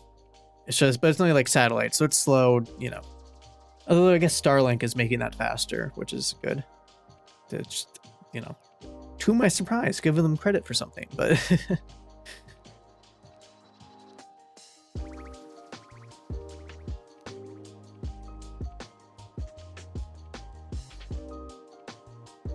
Gosh, why is my browser?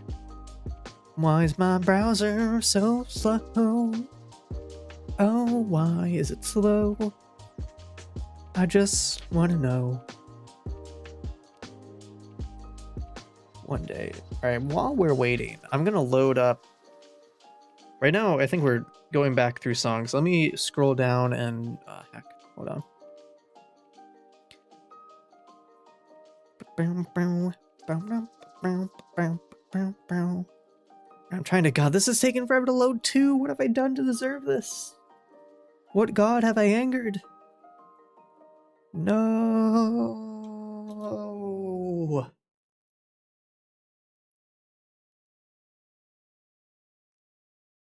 Not the internet speeds. But why? I just want you to load.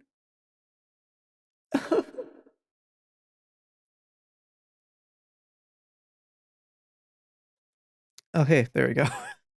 Still trying to load the Chill Hop page, though. I was trying to load up more songs, because we're just sort of shuffling through the same album. Even if it's giving you the vanity set. Oh, so I thought you were saying, like, your internet isn't good enough for that right now. Or did I misunderstand?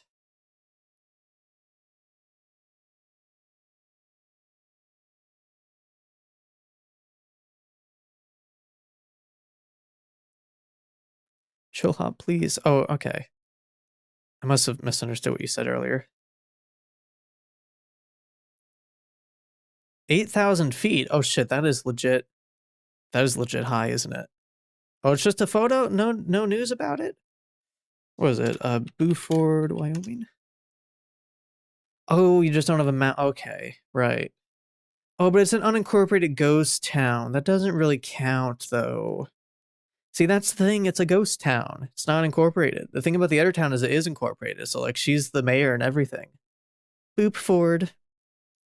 Yeah, 8,000 feet. You know, my husband brought up a really good point the other day.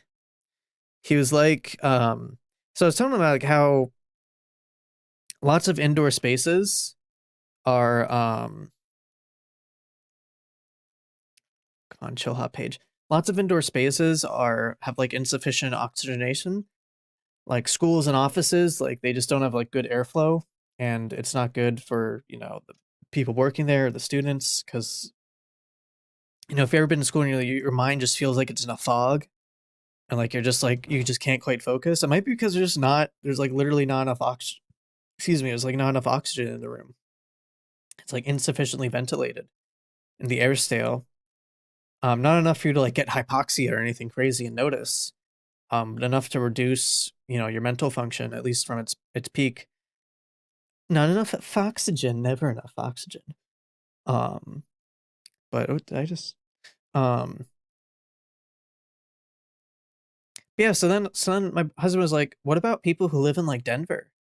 It's like, what about the air being thinner at higher elevations? Like, are they at a high enough elevation that they are like susceptible to those effects all the time?" And I'm like, I don't know. Though it would explain a lot about some of Colorado's politics being so weird. Yeah, I don't know. I was like, that's a really good question. It's like that town at 8,000 feet. Like that's many a feet. If you're born there, then you're used to it.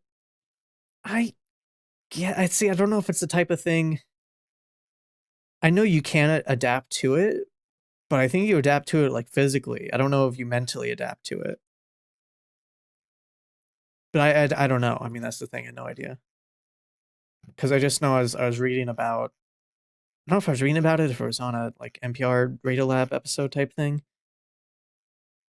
Yeah, it was about how like, you know, it was like how much collective like human productivity is being squandered by, you know, not opening a goddamn window in a classroom or an office building and just not having like fresh air. And I was like, man, that makes a lot of sense though. All right, show hop page is loading now. I'm just scrolling, load up all the songs. I get a nice mix here when I put it on shuffle. Scrolly, scrolly. Let me boop boop. Here, let me just get started so we have something to listen to.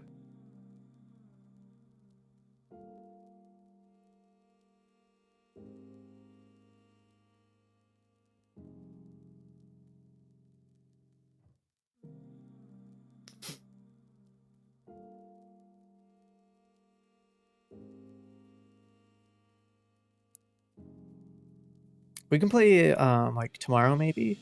Actually, what is tomorrow? Tomorrow's Friday. Maybe I have something. Actually, no, I should have time.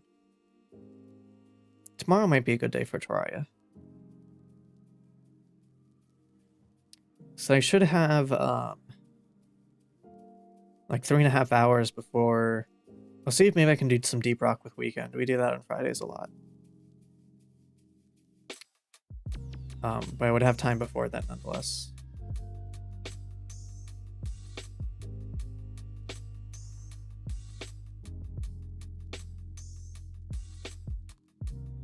I think tonight will be a shorter stream because I'm like pretty worn out today. Yeah, I know, right? It's Thursday. Like this week just kind of went by. Okay, good. All of the tracks are loaded now. Good. There we go. Now we're back. Back to the way it was.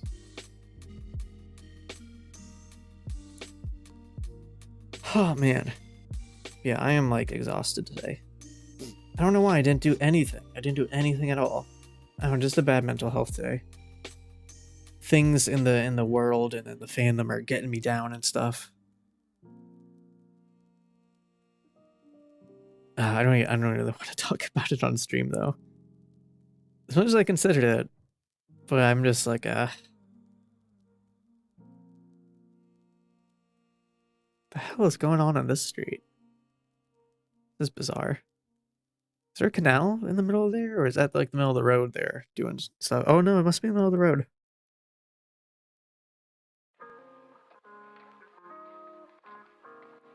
You're here for me? Aw, well thank you. Doggo! Oh my goodness. A bean. Oh, it's like thundering out. I like the ambiance of like rain and thunder and stuff. Oh man, I can't see scaffolding anymore without thinking of John Wilson. The HBO show How To with John Wilson. That's what it's called, How To with John Wilson. Amazing show. And now I just think every time I see scaffolding, I think of him. I really cannot recommend that show highly enough. Oh, God, look at those benches. It just looks so nice. I wish I had somewhere nice to go. We have a downtown area that's kind of nice, but for the show, it's so good. It's like hilarious, but can also be like thoughtful and poignant at times, but also hilarious. It's such a wonderful. I've never seen like cinema verite on television like that, or at all for that matter. It's just, I don't know, it's so good. I don't even know how the idea got pitched to HBO, but I'm glad it did, and glad they said yes to this ridiculous concept. It's just lovely. I'll probably watch it again sometime.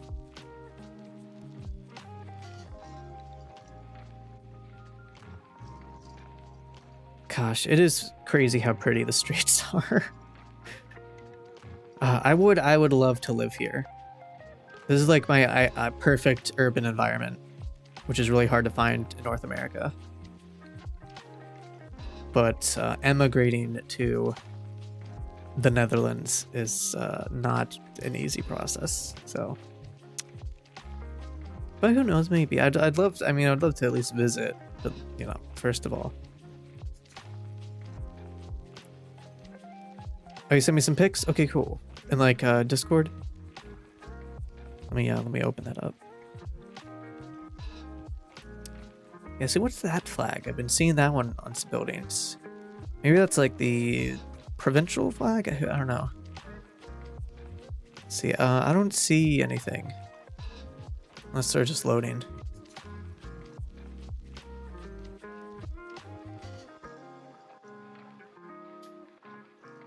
It's interesting, the streetlights, they're like strung up on wires here. In like the center of the street. Don't even know if you can see that through like stream compression, but... Okay, no worries. What's with all these flowers? What's going on here? Whoa! Now that's a bike. What the hell is going on, though?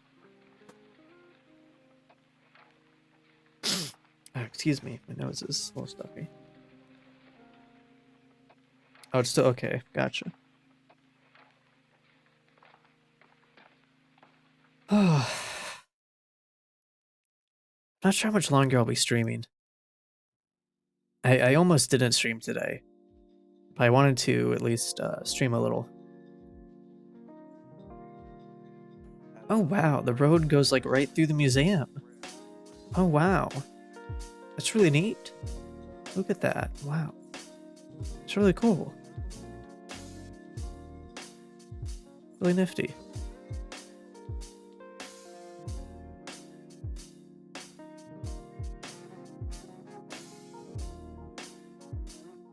I mean, just the idea you could cycle around a city like this is just dreamy. You just could not do this stateside. You can't. The infrastructure isn't there anywhere. Anywhere at all.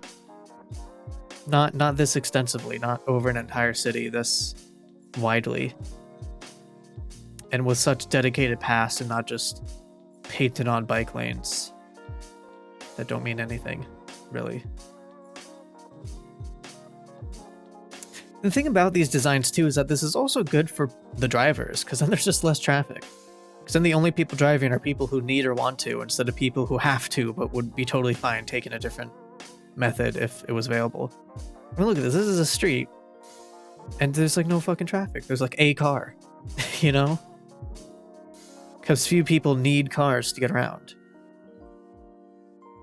So it just works out well for everyone.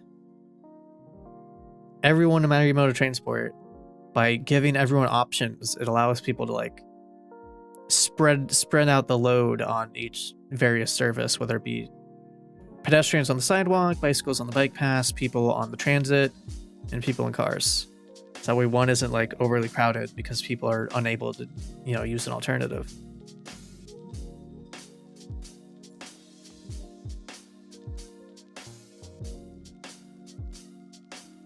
Love to see light rail like that.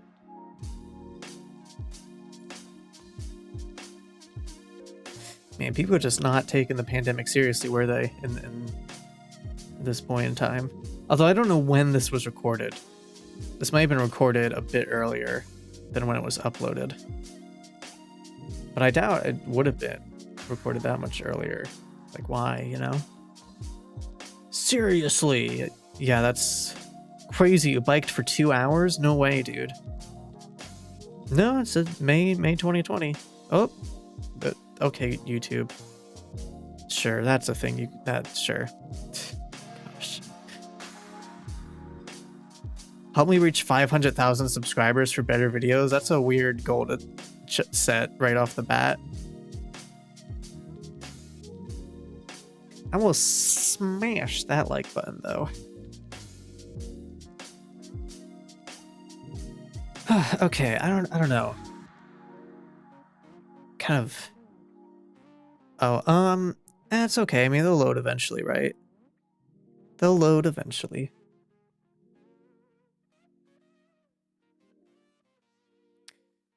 Yeah, I'm not sure how much longer I want to be streaming. I am like really, you know, out of it today. I'd say this was a decent attempt for streaming on an otherwise off day, and I've had a good time. I'm kind of running out of energy. Or, you know, it's like, It's like chowder.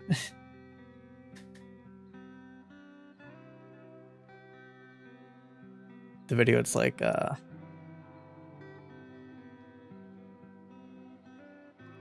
hold on. Let me pull it up here. You did send one? Okay, I'll check it out. Well, my internet's being finicky too, so totes understand.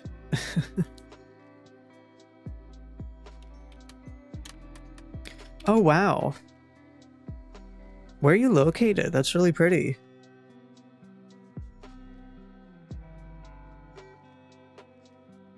My internet is being foxy.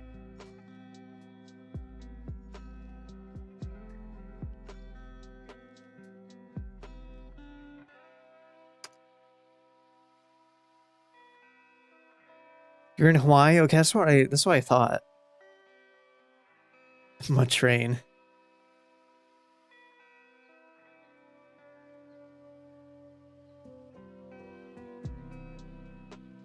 Gosh, where is this? I'm trying to find a clip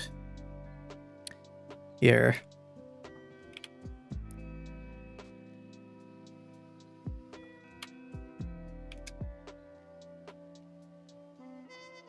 Where the heck? What the heck, man? Where was it? Doesn't seem right. It was like just the other goddamn day that.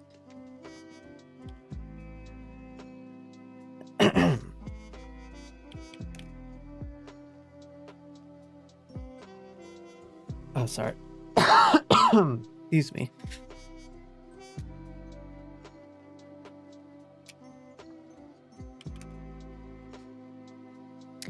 Where was... I can't believe how hard it is to find this little clip again. I sent it to someone just the other day. Now it's just fucking not here. The hell? It was not that long ago that I sent this. Oh wait, here we go. This might be it. Very human, but at least it's cool. That's cool. Here we go.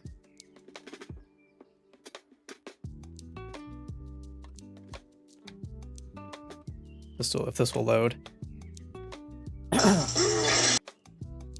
That's okay, YouTube. Take your time. Oh dear.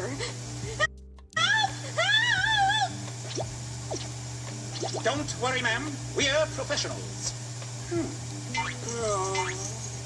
Not to worry. This man simply ran out of steam. Anyone have any steam on them? Anyone? Anyone? No steam, huh? Then we'd better get this man to a sauna immediately. Ma'am, if you come with me, we'll finish your deposit. Oh, that sounds wonderful. Here's this man has run out of steam. Steam? Steam, anyone? No steam. Alright.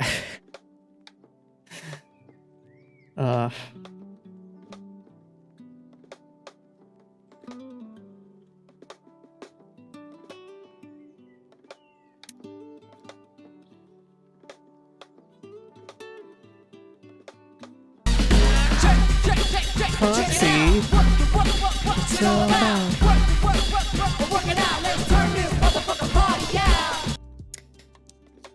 Proxy, hello. Well, excuse me, my throat.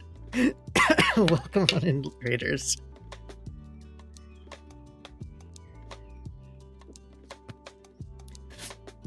Excuse me.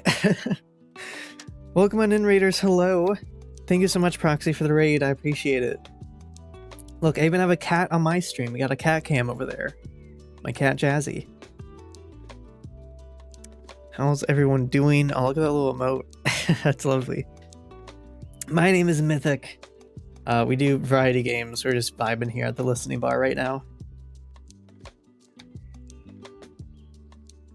We're just talking about Steam and running out of it. I don't know.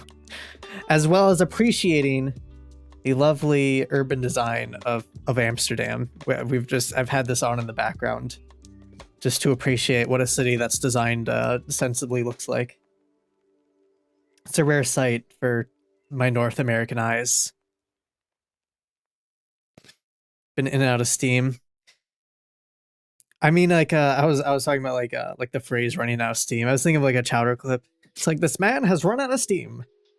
Anyone got some steam on them? Anyone steam? No steam.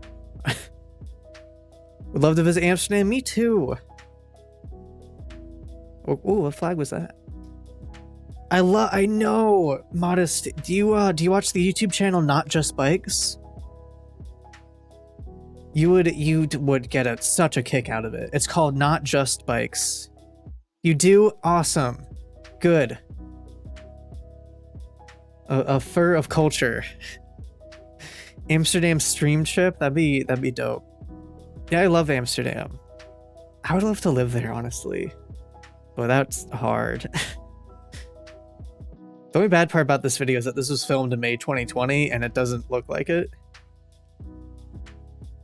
Oh yeah, also we're raising money for Starlight Children's Foundation, along with Team Wild Abandoned, until Saturday. So Nightbot has put the link in the chat there. If you could donate, that'd be super rad. Oh, what the heck? Oh, I just saw some lightning outside. Ooh. Well, so another thing about this is like, oh, and there's the thunder. Another thing about this is these like middle tier housing, that sounds wrong. What I mean, like, they're not high rises, but they're not single family, you know, they're in the middle. And that's like straight up illegal in most American zoning laws. Like actually not allowed, period. You are either building a giant dense apartment complex and only that, or you're building single family housing and only that. Never mixed use, very rarely at the very least, and certainly not any sort of mix of the two. So to me, everything looks like downtown, but it isn't. There's in the city, and things just look like this because that's a reasonable way to build things. I think Not Just Bikes had a video on that too. Actually, was it Not Just Bikes or City Beautiful? I don't remember. I think it was Not Just Bikes. City Beautiful is another good urban design. It's discouraged just in terms of cost efficiency, yeah. Plus there's NIMBYs and HOAs. HOAs are literally NIMBY HOAs are literally cartels, right? Like by definition, they are a cartel. They are people, they are the suppliers of a scarce resource, land for housing, who control that resource via their HOA, and they use that control to limit the supply of that rare resource, land for new housing, thereby making the price of their resources, their home values, go up. That's literally a cartel. That's the definition of a cartel. They literally engage in cartel behavior by shutting down developments and new projects because no, not in my backyard. It's ridiculous that they have that much power. And again, it's to make their own wallets fatter. It's what cartels do. You control, it's like OPEC, but for housing. It's ridiculous. It's ridiculous that that's just allowed. It's absurd. Anyway, yeah, it's had like 80 units of horrible housing. Exactly. It's so fucking absurd. Wouldn't fit the character of the neighborhood. Character of the neighborhood.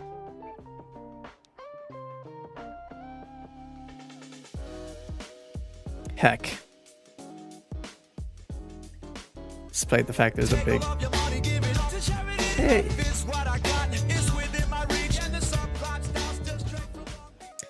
Thank you. Oh my goodness! What's it all about? Let's turn this motherfucking party out. Soviet, thank you for the raid. Oh, we got anonymous with the dono. I just realized you put it up to 69. I see what you've done. Thank you for the dono. Gamers rise up. Appreciate the donation to Starlight. And Soviet Fox Raiders, welcome on in. Good having you here. We're just vibing and chatting, watching someone bike through Amsterdam, as one does. 69 Foxers. Absolutely Foxers. Soviet. Oh, you know what? Ah, fuck. I forgot to do shout outs. That's right. Let me shout out Proxy and Soviet. I totally forgot. I always forget to do that. And shout out Soviet. There we go. Oh, Sash, you were... It's alright. I don't think... Actually, can VIPs do it? I think I changed it so VIPs could, so I'm actually not sure. Maybe we just both typed it quickly. Oh, you have to do the @ That must be why. Yeah, you have to do the @ At least yeah. Sea of Thieves. Ah, man, I still need to do that. Think there's a cooldown? I might have turned the cooldown off. I don't know. It worked for me. But anyway. In any case. I still need to get into Sea of Thieves. I bought it a while ago. Haven't gotten around to it. Anyway, Proxy, how was your stream? And Soviet, how was your stream? I forgot to ask both of y'all. Default, I probably turned it off though, because I sometimes, have to shout out a couple people. But yeah. Oh man, nice and thundery over here. A nice aesthetic, until of course the power goes out. We'll see. I do have a UPS, but that, can only save the internet to a degree. We'll save my computer, but an uninterrupted power supply. She was good. That's good to hear. You're rain like 60% of the time. I do like rainy vibes. And I was just saying earlier, that means there's less people at the park, which means I can go in the woods and have no one else around, which is just how I like it. The worse the weather, the better, because I don't really mind. I'll just bundle up appropriately and everyone else will stay home.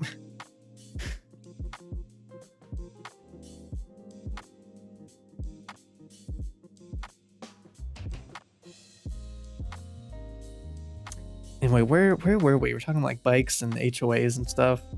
Yeah, the HOA for my parents' house is a mess. My parents have an RV, and like it's not like a junker. Like it's a nice, nor is it like a luxury RV. It's just a normal ass A-class RV. And the rest of their cars, to clarify, are like cheap Japanese cars. Like I was saying about this earlier in the stream, cheap Japanese car that we just beat the hell to. Like they're cheap cars, right? And so there's RV, which again isn't luxury, but also isn't like cheapo or either. Like it's a kind of a big investment for them, for their retirement. And yet the HOA is like, no, that looks too trashy. And I'm like, it's literally more than our other cheap Japanese cars combined. But oh no, a recreational vehicle. And then we're like, what about those neighbors down the street? They have a Mercedes Sprinter RV. Like it's clearly an RV. It's not an A-class RV, but it's an RV. And they're like, no, that one's different. It has a Mercedes badge on it. Like, oh, okay, even though it likely costs the same or less because it's smaller. It's ridiculous. And I mean, like, it's not even just like we get a letter. Like, we will get the cops to show up at our door and be like, you gotta move the RV. And it's like, are you kidding me, dude? What? Admittedly, even the police are like, yeah, this is silly, but they have to do it anyway. Which is just ridiculous. Like, why would you send... Like, what a society where an HOA fucking sends someone armed with a gun to your door to make you move your RV. Ridiculous. Like, what the heck? Yeah, exactly. They're run by, like, retirees who have no hobbies other than to, like, act as, like, other than to LARP as the neighborhood Stasi and report on their neighbors. Like, oh, so-and-so needs to clean the side paneling of their home. Like, oh my god. Hold on, was that go back. Freeze frame, zoom and enhance. Did I just see a certain... Oh, for fucking... You fucking laggy browser making me... Okay, hold on. Is that, Gosh, what is that car? That little red convertible? It looks familiar, but I can't quite place it. Oh, is that I can't see. It's like too blurry. Is that... What? I can't read it. The Fox Cursed Legaspi. Yeah, I do that a lot. Oh, it was a Peugeot. Okay, no wonder I didn't fully recognize it. I thought it was something else for a second. I was like, what the heck? Get a Mercedes sticker? Yeah. For fuck's sake. I think it's more like running out of like stuff is just eating my CPU. Anyway, what's up, Laghan Prince? It's good to see you. Haven't seen you in a hot second. Always good to see you. How are you doing? Welcome on in.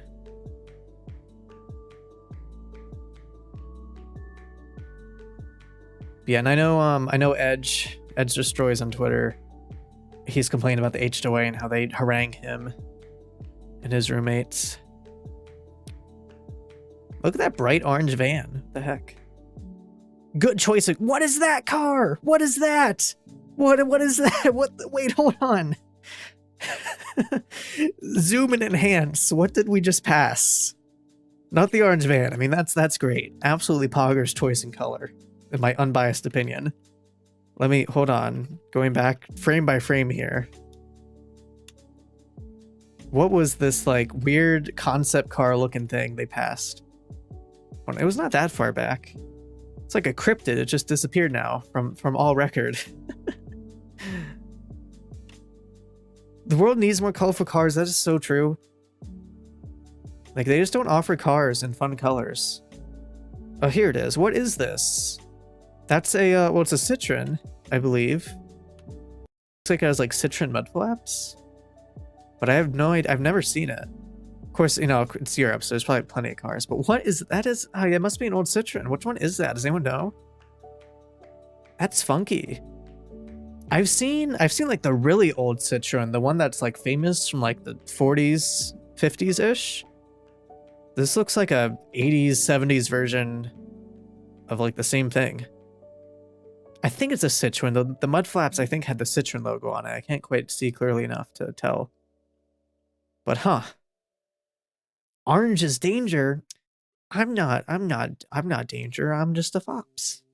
That's just the fops van. That's the van all the fops is going. That's the van for the fox commune that must live at that apartment. I like orange. Orange is a good color.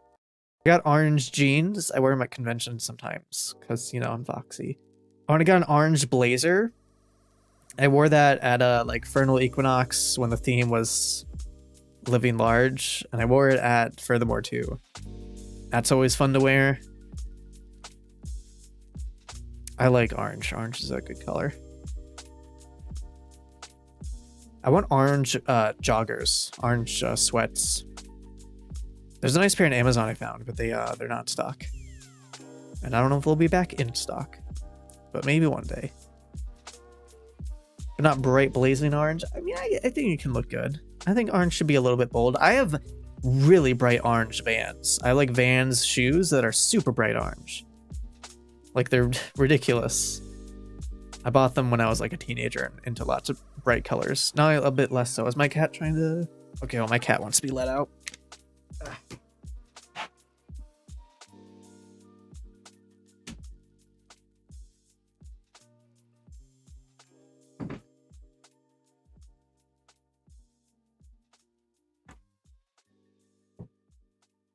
All right, bark.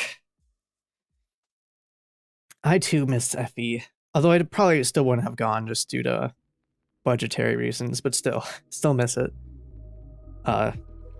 And also just socializing in general during the pandemic. It hurts your eyes all. I like orange sunglasses, like Fear and Loathing style. Fear and Loathing, like shooter glasses. They're like orange tinted. I'd love to get a pair of those someday, but I would need prescriptions. So I want like good ones, you know. Excuse me a little sniffly. The online version? Oh yeah, I was hearing about that.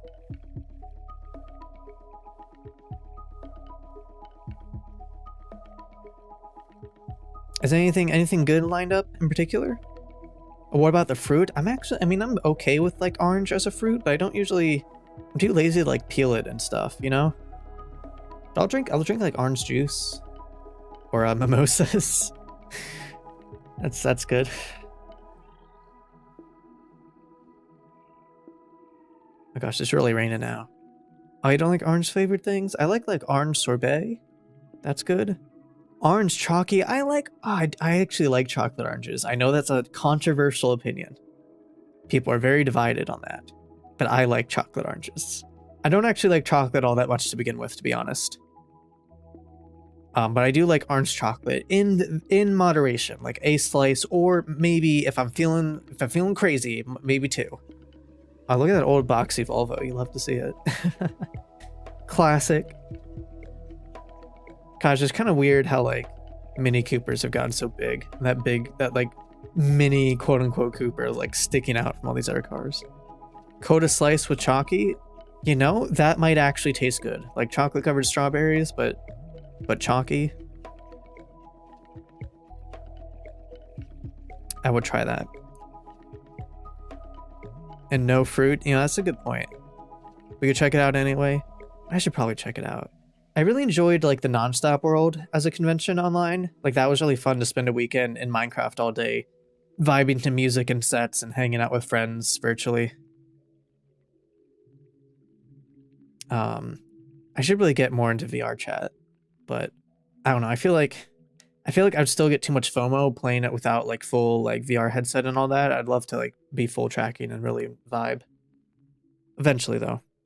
You missed the Minecraft thing? Yeah, Nonstop World back in, gosh, I don't even know when that was. It feels both just like yesterday and an eternity ago. That's how things in the pandemic feel. They feel like they simultaneously happened eons ago and also just yesterday. Oh, look at this park. Oh my god. Netherlands, what the fuck were you doing in May 2020? This is like kind of egregious, actually.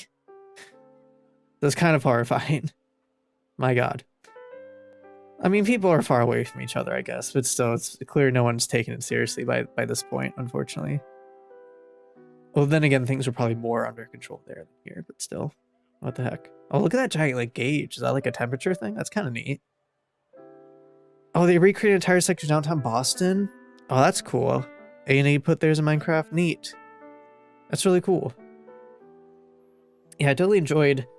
I'm glad I had actually been to... Oh my god, look at all that trash. What happened? Oh no. Don't litter.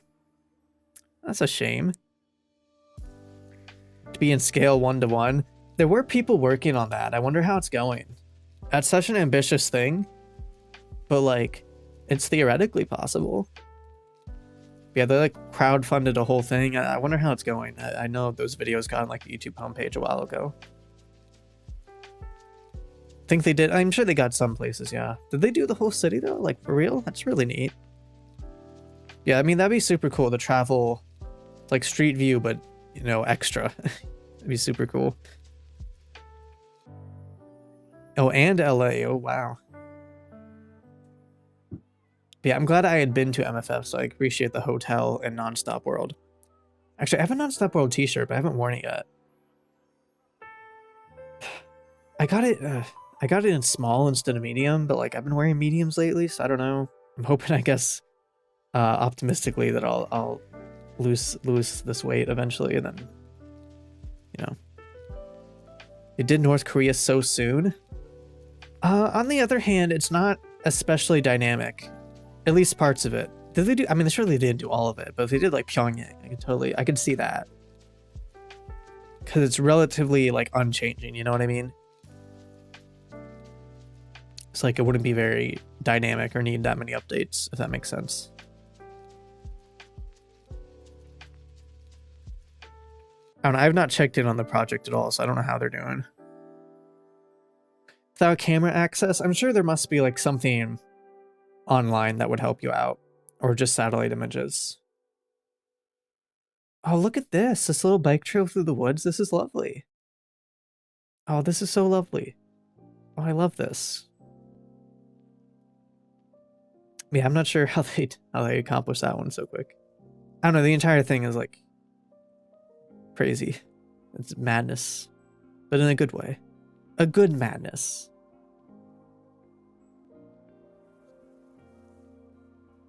I guess he's walking his bike now. Just no one has masks or anything. It's the Wild West out here.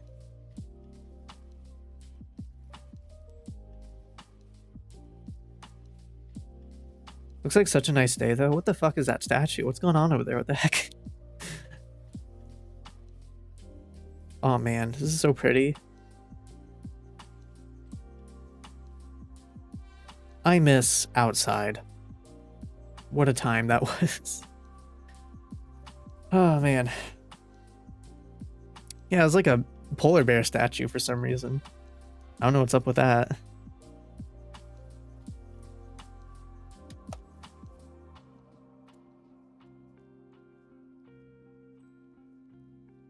Let's see, what time are we at? 2:45. Uptime. let's see here.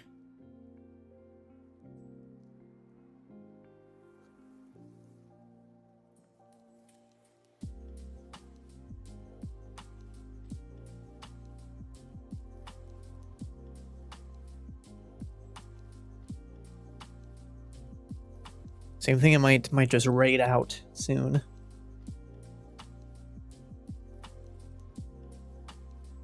Let's see if the second browser makes noise. IS2G. See, sometimes I get people on here on my follow list. I'm like, wait, who are you? Who are you people? Oh, you don't actually owe someone a raid from a redeem. Let me see if they're online. I totally owe them. If you vape, you could. Shush. Don't give me an ad. No ad. Bad. Oh, look at that beetle. Oh, that's sorry, that's a Fiat. Sorry, I was looking at like I was only looking at the preview. Don't judge me.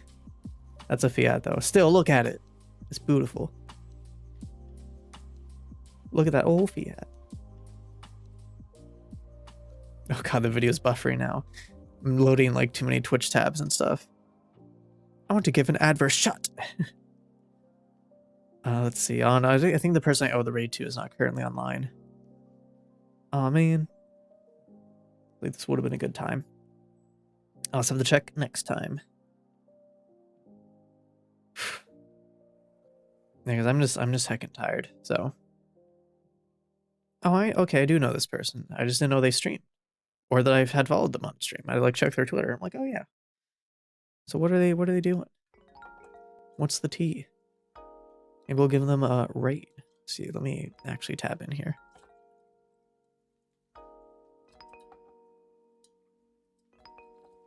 The good hugs and snugs. Aw, yes.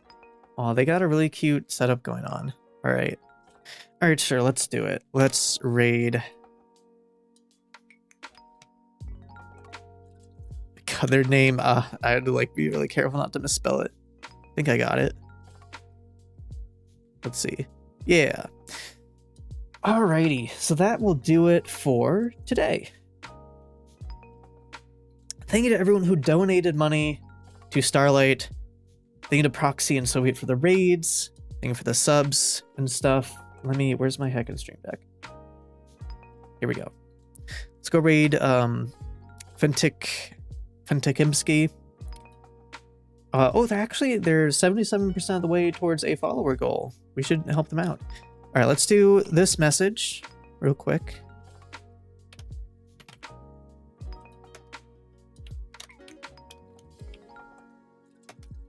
And if you don't know my emotes, just use any comparable emotes, anything you want. So that's the raid message. Copy pasta that when we get in the chat.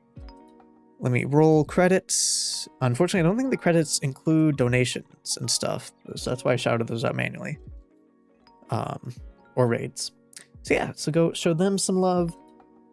And I'll see y'all tomorrow most likely at 6 p.m. EST. Though I might need to take tomorrow off. We'll see. But yeah. So thank you everyone for coming out and go show Fentik some love. I haven't seen them online in ages. So yeah. Bye.